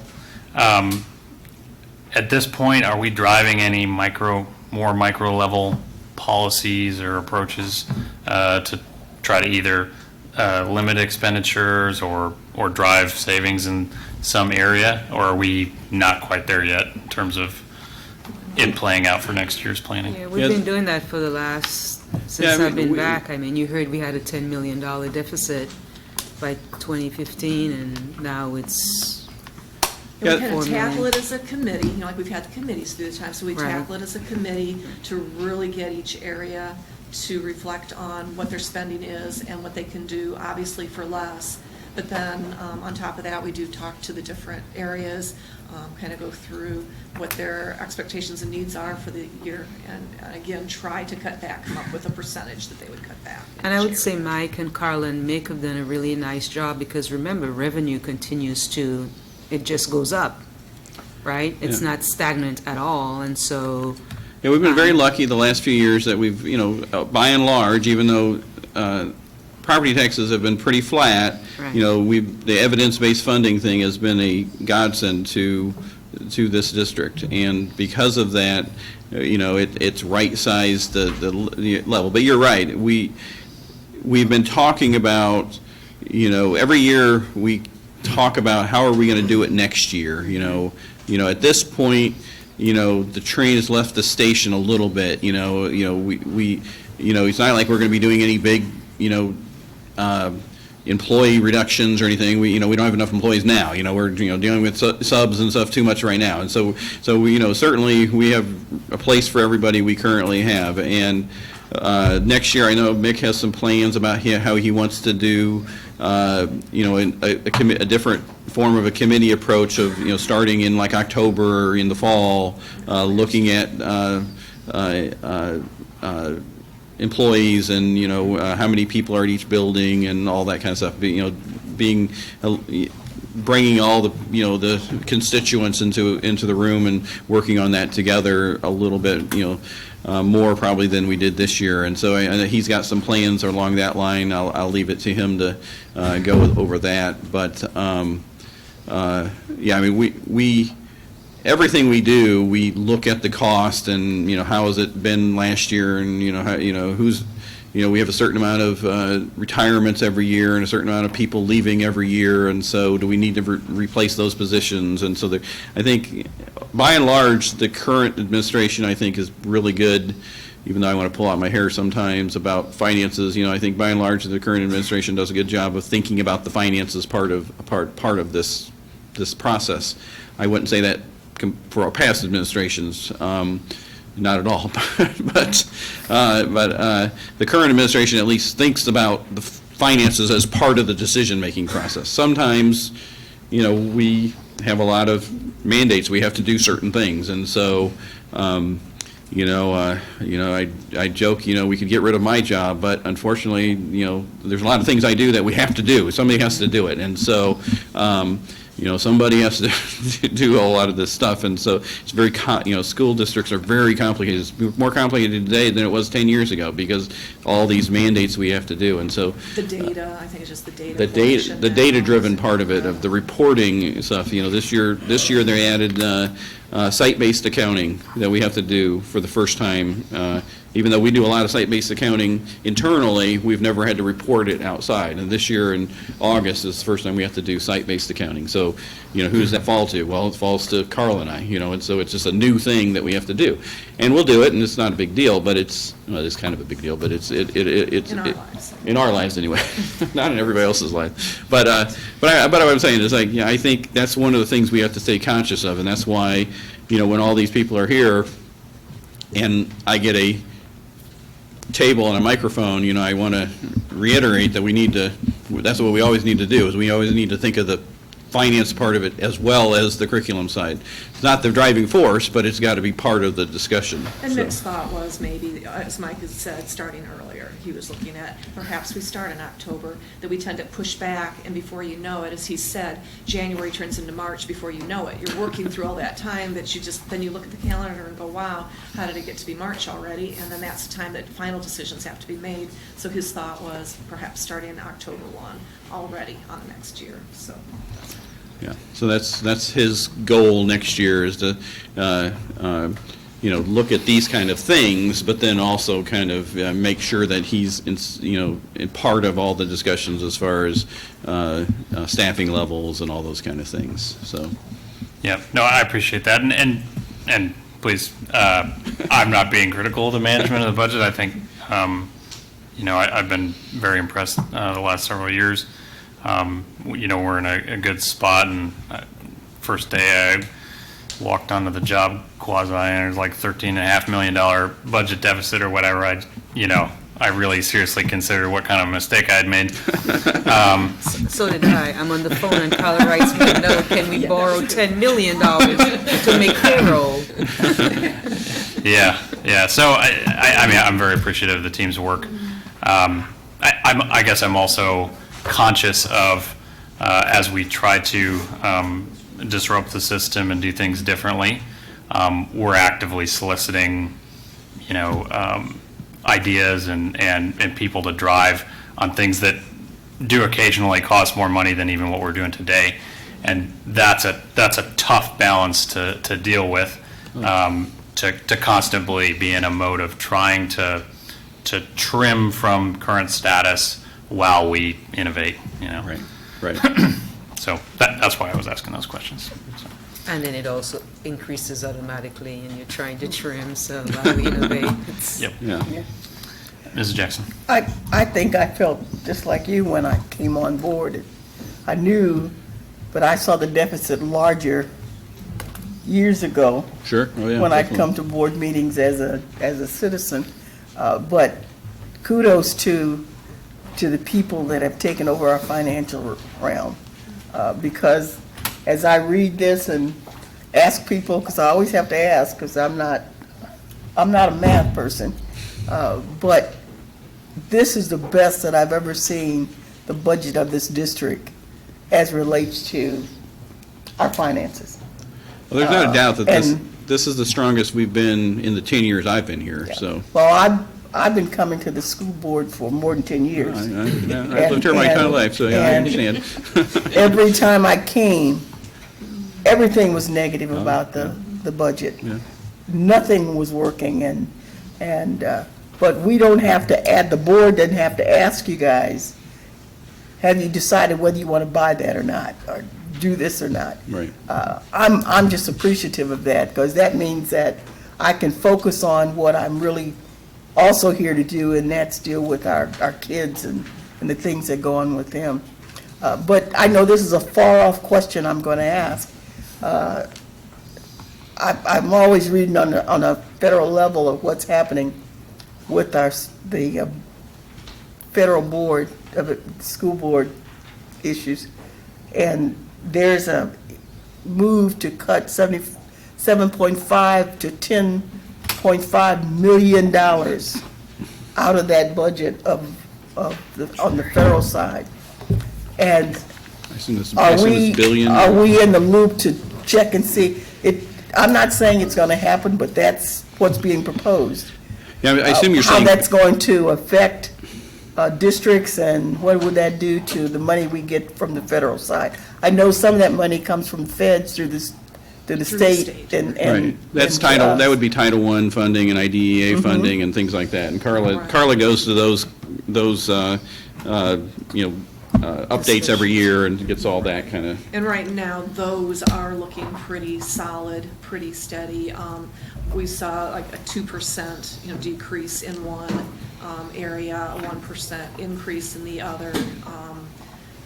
So I feel pretty confident, again, just for this coming year, that everything is looking pretty solid, even though, yes, there's been talk of other cuts. But right now, they're saying from the state level that they feel pretty comfortable with it. So that was every year you worry what might Well, as reading that, it just, it's unbelievable how, and what effect that have on districts like ours that have worked hard to get out of the deficit and do things, and then have the feds cut. have suddenly $1 million disappear. Right.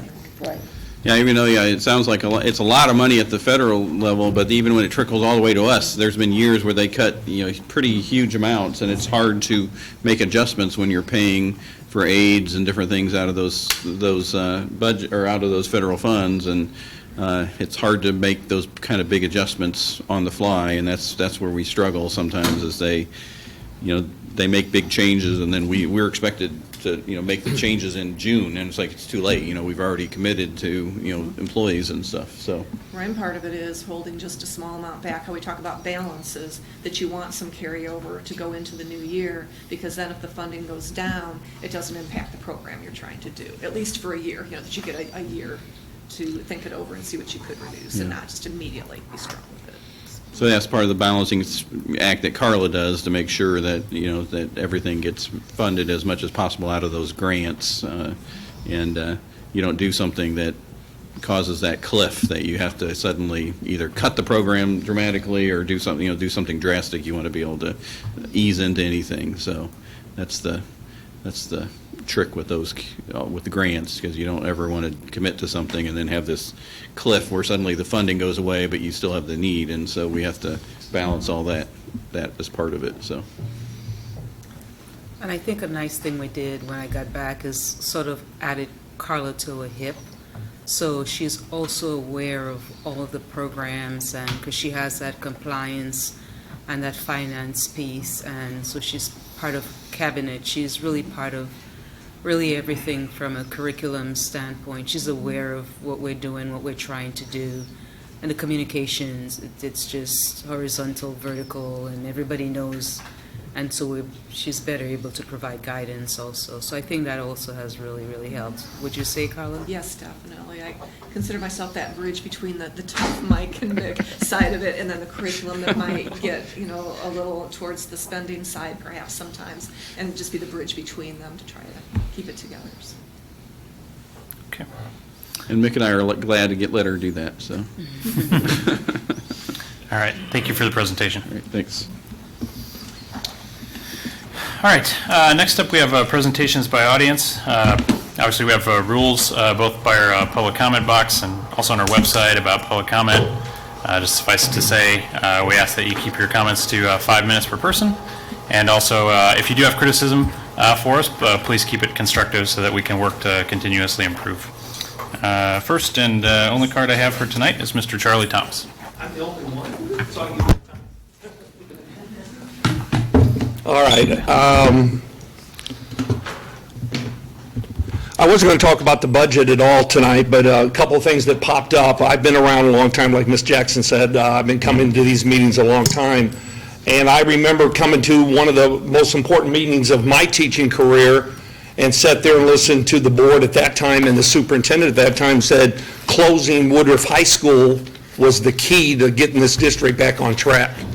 Well, we all know here that Woodruff has never closed. And I never proposed Woodruff should have closed back then as a high school, much less to keep a building of that size open for such few programs. And I know at one time they had the alternative school there, which I worked at, and then they have since moved that to Tree Wind, which, once again, if we're going to keep Woodruff open, why wouldn't you have left it there?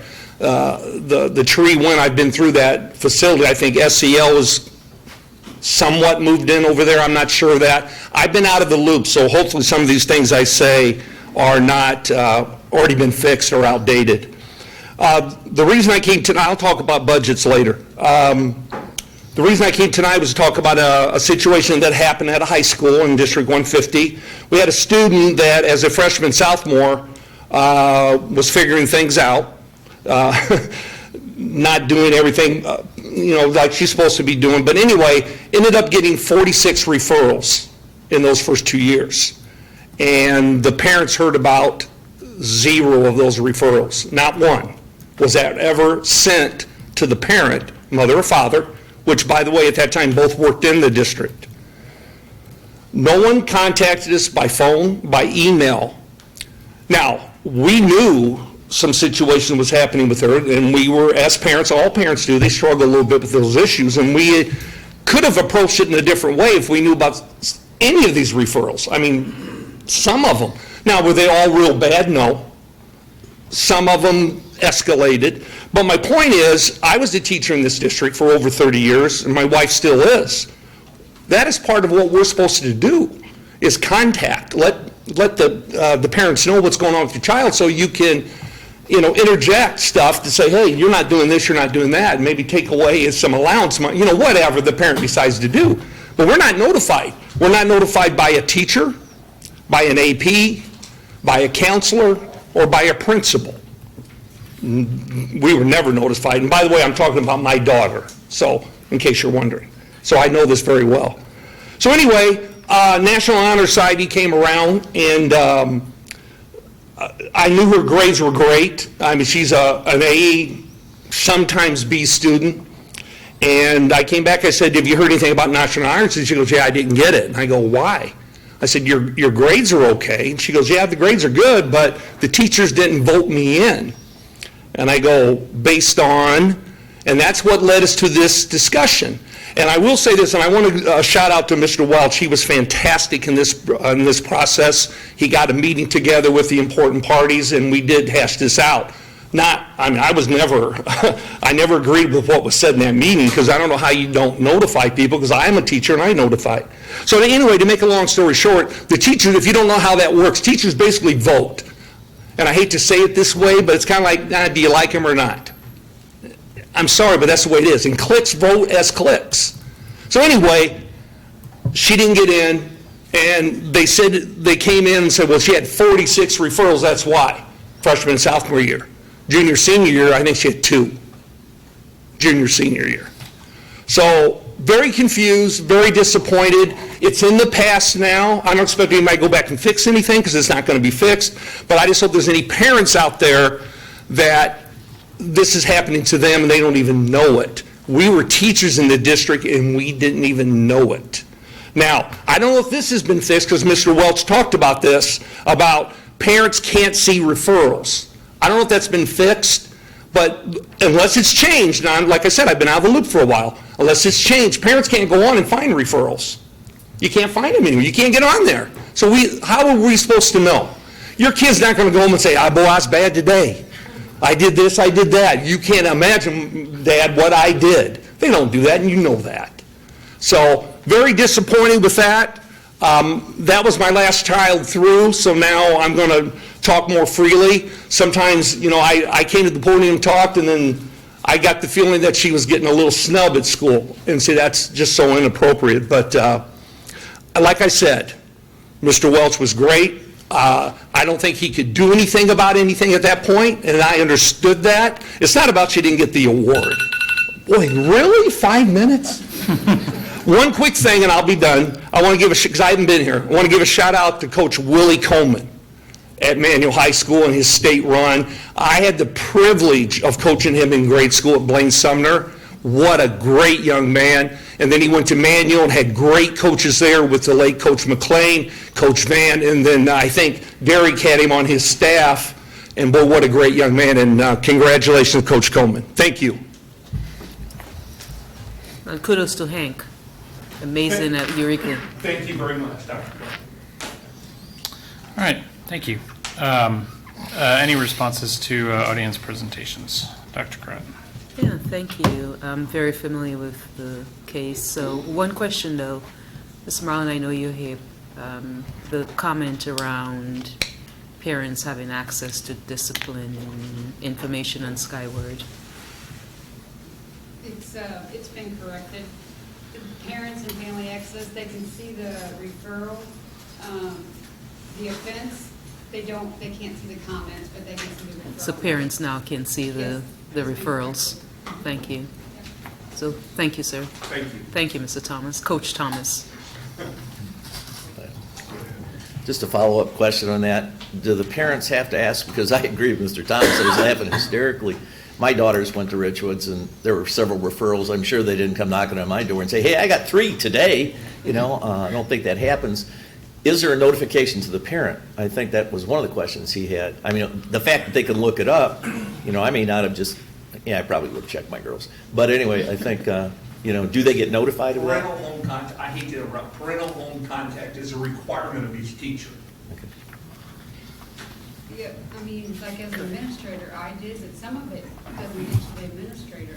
It's like the classroom, the minors are classroom managed referrals, and some of our teachers maybe don't call. Okay. But That's something we can continue to work with our principals on. We do from time to time, so it's part of the attendance plan, and so we'll continue to have those conversations. I think we're better, but obviously there's always room for improvement, for sure. It may be different in some schools. Yeah, it may be different in some schools because the schools my kids go to, doing parent-teacher conferences, just dialogue with the teachers, all of that comes out. If they have any referrals, if they have tardies, anything like that, they bring it up at the parent-teacher conferences as well. So it may be different at different schools. Okay. Thank you. Next up, we have approval of the minutes. Can I have a motion and a second to approve the minutes from April 22nd, 2019 and May 6th, 2019? So moved. Second. It's been moved and seconded. Any discussion on those minutes? Seeing none, would you please call the roll? Dr. Davison Aviles? Aye. Mr. Wilson? Aye. Mr. Walter? Aye. Mrs. Jackson? Aye. Mrs. Ross? Aye. Mr. Shaw? Aye.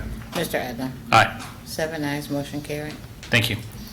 Informational items, proposed expenditures over $2,500. Any questions on that list? I guess for Mr. McKenzie or Seaman. All right, seeing none. Dr. Crott, requests under the Freedom of Information Act. Thank you, President Adler. Since our board meeting on April 22nd, we received 2 new requests. There were no pending requests noted on April 22nd. We have received to date 64 requests for this calendar year at a cost of $1,000. All right, thank you. Mr. Shaw, would you read the consent agenda? All right, Mr. Adler, the consent agenda is as follows. Item number 1, gifts to the school district. This meeting, $29,200, year-to-date $94,560.09. Item number 2, payment of bills. Item number 3, payment for travel. Item number 4, human resources report. Item number 5, field trip approval, Richwoods High School boys basketball team to Milwaukee, Wisconsin. Item number 6, field trip approval, Manual boys football team to Macomb, Illinois. Item number 7, manual track resurfacing project.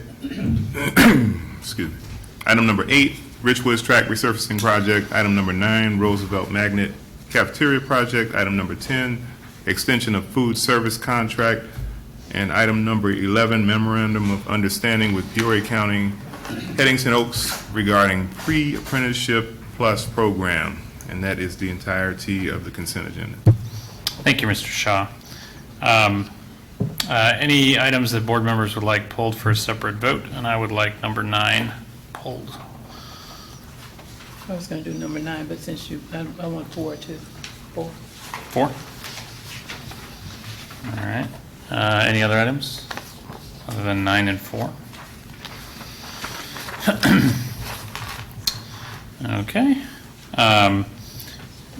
Seeing none, can I have a motion and a second to adopt the entire consent agenda with the exceptions of numbers 9 and 4? So moved. Second. It's been moved and seconded. Any discussion on those items? All right. Seeing none, would you please call the roll? Dr. Davison Aviles? Aye. Mr. Wilson? Aye. Mr. Walter? Aye. Mrs. Jackson? Aye. Mrs. Ross? Aye. Mr. Shaw? Aye. Mr. Adler? Aye. 7 ayes, motion carried. All right. We'll go in numerical order. Mrs. Ross, number 4. Or you need a motion. Yes. Can I have a motion and a second to adopt item 4, the human resources report? So, second. All right. Discussion. I would be abstaining from that one. Very well. Any other discussion on item 4? Seeing none, would you please call the roll? Dr. Davison Aviles? Abstain. Mr. Wilson? Aye. Mr. Walter? Aye. Mrs. Jackson? Aye. Mrs. Ross? Abstain. Mr. Shaw? Aye. Mr. Adler? Aye. 5 ayes, 2 abstains, motion carried. Thank you. Can I have a motion and a second on the Roosevelt Magnet Cafeteria Project? So moved. Second. All right. I asked for this item to be pulled because on advice of the administration, due to the fact that all the bids came in very much over our budget, I'm asking the board's help to reject this bid. So I would ask that we vote this down. The bids came in very high, well over our budgeted amount. I'll speak to that, I agree with you. I think that I will speak against this and vote no on this too, for that reason. So if you didn't catch it in the note over, I think it was over the weekend. Yeah. Mr. Willis has suggested that we can come back to this in the 2020 timeline, which is actually part of our original plan from the facility sales tax, and try and grab some basically efficiencies or scale from bidding some other projects, work that would happen at Roosevelt. So when will this come back then? So it would come back, I don't know exactly when, but as part of the preparation for next summer instead of this summer. Yeah, I was real concerned about the cafeteria. And I was pleased that we were moving it around, but concerned that the bids came in so crazy. And I hope that we could get that done. Yeah, we've been really lucky, I think, on the facility sales tax projects that, there have been some that have been a little bit higher, some have been a little bit lower, but we've stayed pretty, this one, I mean, is way off. Yeah, I know. It's just that we got to think about the kids. Wait another year. I just want to know when it was coming back. Has to be done in the Mr. summer, McKenzie. you told me. Right, the plan is 100% to continue to do the work next summer. Yep. There's a feeling amongst the architects that by bidding it in May, a lot of the companies that we thought were going to bid did not bid because they were filled up with other work. There was only one electrical vendor that, was part of it. I mean, things like that. So they feel like by putting it back to 2020, which was the original plan to do this work in 2020. We pulled it up thinking we'd be able to do it this summer. But by putting it back to 2020, part of this project was a big part of the electrical upgrade, but not all of the electrical upgrade by the building. So by doing it next summer, we'll do it all as one big package instead of two partial packages. So things like that will hopefully make it. But the intention is to still do it, but just next summer and build it into the bigger air conditioning projects. So. All right. Any other discussion on number 9? So what is the motion? So the motion on the table is to adopt item 9. I'm asking the board, and I'm hearing somewhat of a consensus around the horseshoe that we all vote no. Would you please call the roll? Dr. Davidson Aviles? No. Mr. Wilson? No. Mr. Walther? No. Mrs. Jackson? No? Mrs. Ross? No. Mr. Shaw? No. Mr. Eckner? No. 7 nays, motion failed. Thank you. All right. So that brings us to the deliberation agenda. Item 12 is the naming of the Roosevelt Magnet School Gymnasium. Can I have a motion and a second that the Board of Education name the Roosevelt Magnet School Gymnasium the Lee Powers Gymnasium? I would move that this board accept the naming, not renaming, the naming of the Roosevelt Magnet School Gymnasium after Mr. Lee Powers and name it Lee Powers Gymnasium. Second. It's been moved and seconded. Any discussion on this item? I just have a question. The administrators at the school, were they who was all part of the committee that came up with this particular name? I think I asked that once before. There were several people that had presented this, and I don't have my notes on it, it's in another book. Could you have that, Dr. Bob? The formal proposal was made by Brett Elliott, principal, who was formerly on faculty at Roosevelt, and he made this in conjunction with, I don't have a list of names either, but it's a very good question. You can certainly find out. I was thinking about the current administration. Were they part of it? So I don't know that. And I don't know that either. It was presented to the building committee, and we talked about this over several board meetings, And we talked about the procedures. We have a renaming things. And we read the rules that were given to us.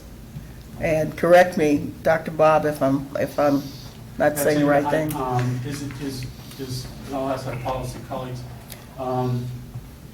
is it in the policy that building administrators must approve of that prior? Let me get there. No, I don't think it's. I don't think put the it's. policy together. Yeah, I don't It's not think in there. that says that in Oh, it's that, not. that policy that we got, which is why we decided, Dr. Bob and I decided that what we would ask the board to do is to approve this naming, but that the policy committee, after tonight, would work up a new policy on how we rename anything with the Peoria Public Schools. Dr. Crowell, you had a comment? Yep, so it was brought to my attention, Mr. Welch, and they needed someone to endorse it, and actually was supposed to have my name on it, and we said we would send it along with Brett Elliott, because I happen to have worked with Mr. Powers, Coach Powers, when I was at Roosevelt in 1998, and he was one of my mentors, just an amazing coach. I didn't think twice of endorsing the idea from Mr. Elliott, and so I actually placed my stamp of approval on it, on the proposal enthusiastically, because I worked with him. He mentored me while I was at Roosevelt and was an amazing coach. He coached my nephew, Ronald, and just the way that he was able to infuse just courage and motivation and inspiration into each and every kid was unbelievable. We had lots of conversations. He was into emotional intelligence at the time, and so we spent a lot of time in the 90s having those conversations.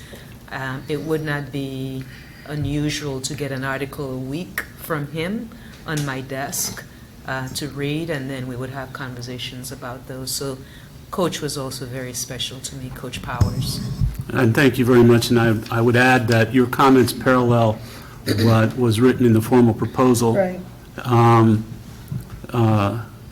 That during this time, Coach Powers is 15 years at the helm of at Roosevelt Rough Riders basketball program.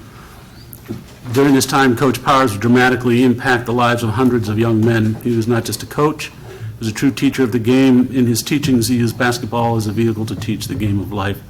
Such teaching developed life skills, built strong relationships, and understood the impact of emotional intelligence before it became mainstream.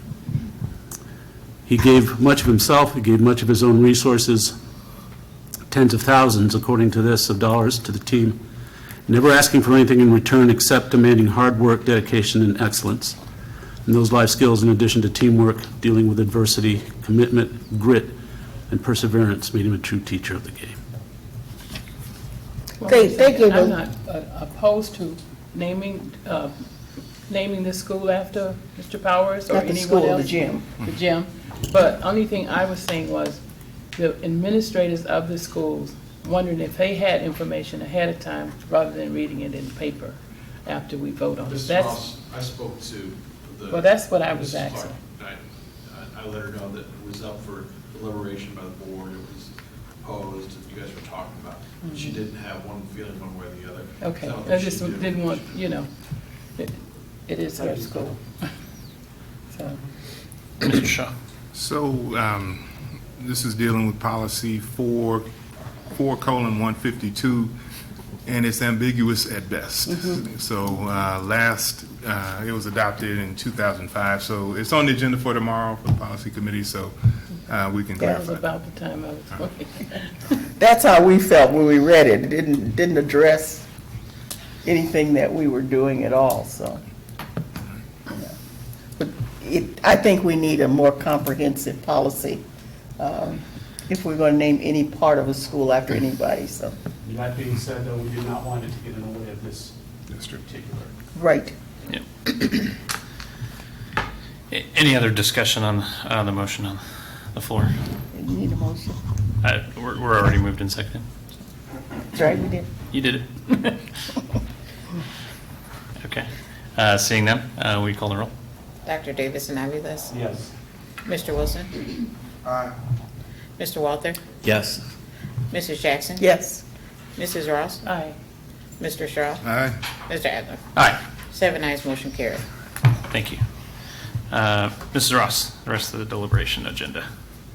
Yes. The suspension review. Proposed action is that the suspension review listed on the report dated May 20th, 2019 be approved as presented. Mr. Shaw is going to do that. Oh, okay. Second. You second? Yes, I did, second. Okay. Dr. Davidson Aviles? Aye. Mr. Wilson? Aye. Mr. Walter? Aye. Mrs. Jackson? Aye. Mrs. Ross? Aye. Mr. Shaw? Aye. Mr. Adler? Aye. 7 ayes, motion carried. Number 14, expulsions with the expulsions held in abeyance. Proposed action is that the expulsions with the expulsion held in abeyance listed on report dated May 20th, 2019 be approved as presented. Second. Dr. Davidson Aviles? Aye. Mr. Wilson? Aye. Mr. Walter? Aye. Mrs. Jackson? Aye. Mrs. Ross? Aye. Mr. Shaw? Aye. Mr. Adler? Aye. 7 ayes, motion carried. Thank you. Presentations and suggestions by board members. Any takers, Mr. Walter? Actually, this may be a continuation of the deliberation agenda. I just need a clarification. I am on the Illinois Association School Boards Resolutions Committee, and I have a couple of resolutions that I want to present to the board. Finding out we only have one meeting in June, with the presentation, would it be possible to have those adopted at that meeting, or should I just make a general presentation as to what they were now? I mean, I think it's fine. I think if we have resolutions to distribute beforehand, so board members I have will get time those, to yeah. review, Yeah. I think it would be appropriate to vote on them at that time. Okay. What I'll do is, if you could be so kind, bear with me. Sure. The resolutions we're going to deal, the IASB, our professional organization, has drafted some language that would deal with us to permit our resource officers to be able to carry firearms within the pursuit of the law and have the other things we tried to do. They're adopting language to that. The second one is, Mrs. Ross and I have agreed on this for probably 15 years, is that language in the code right now makes it not permissible for school board members to be reimbursed or paid. There are 21 states in the United States that allow school board members to be paid. And so all that would be was basically removing that one sentence that says that they could not be reimbursed. The other one was an affirmation, and that was that what the School Board Association does is they'll take a position and they'll sometimes ask you to vote on that. And mine was to confirm that the Illinois Association of School Boards would confirm the forgiveness of loans for public school employees. That sounds like a very simple thing to do, but right now, as you brought up about the federal government, 99.4% of those are being rejected. That hurts this district. If you can't have teachers that can have their loans forgiveness for public service, and that used to be almost a rubber stamp, and now it's to the point when you got 99% getting rejected, if we could have those kind of things being passed, it's not just, for me, just a sugarcoating of thing. I just want to bring attention to the fact that the federal government's not doing it. That hurts us. I mean, we're in a position with the number of Title I schools that we have and people that can do that, when you can do 10 years in this district and have your entire student loan forgiven for that, that's an incentive to come here. And we're not getting that done, and it's not because of anything our people are doing. We're getting it, and most of this has to go through the federal level. I mean, this is something we can't do. It's the only reason I'm bringing up at this point is because you had mentioned about some things that are going on at the federal level. That's one of the things that's going on, and it's not helping us.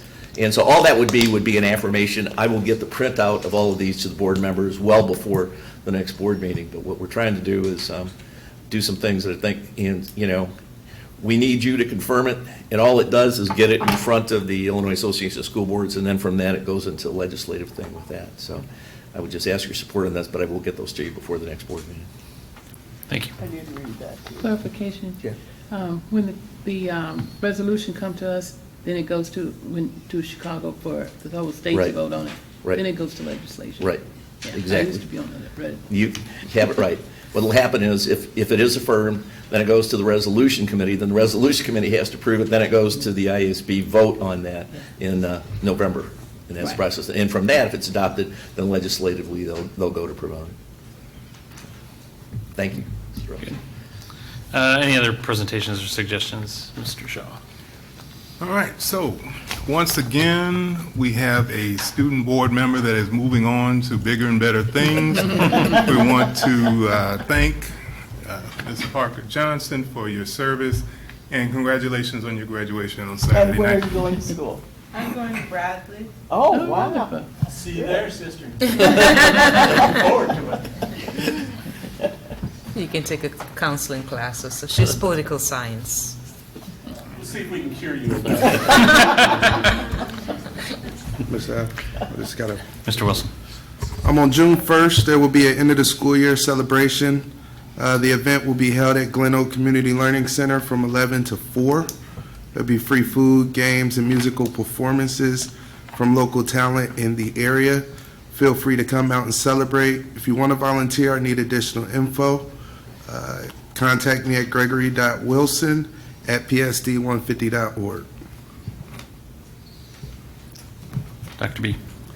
So the building committee met last week, and I have here in my hand a beautification plan. No comments.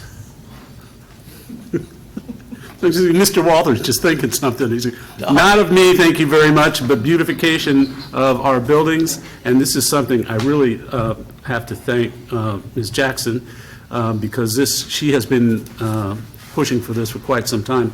And I won't go over the plan now, but Mr. Myers gave this to us, and there's things going on around the district.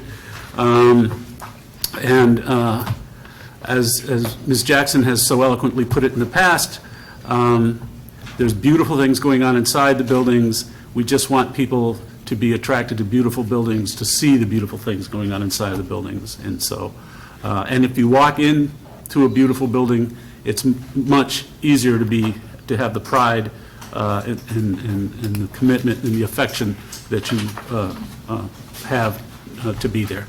So thank you, Ms. Jackson, and here's a beautification plan. If you would like to see that. I would like to thank Dave Myers, because as soon as Yeah. I started talking about it, he went to every school and did a look at them to decide what could go in front of that school to make it look good. And Dr. Bob and I talked a lot about, maybe there are people that would adopt a school to do the beautification in the front, but with our guidelines. I'd like to let people know, like Dr. Bob said, along with the beautiful things that are going on inside, I want to walk up to a school and have nice curb appeal. Then you'll see what's good outside, and you'll see what's good inside. Mr. Walter.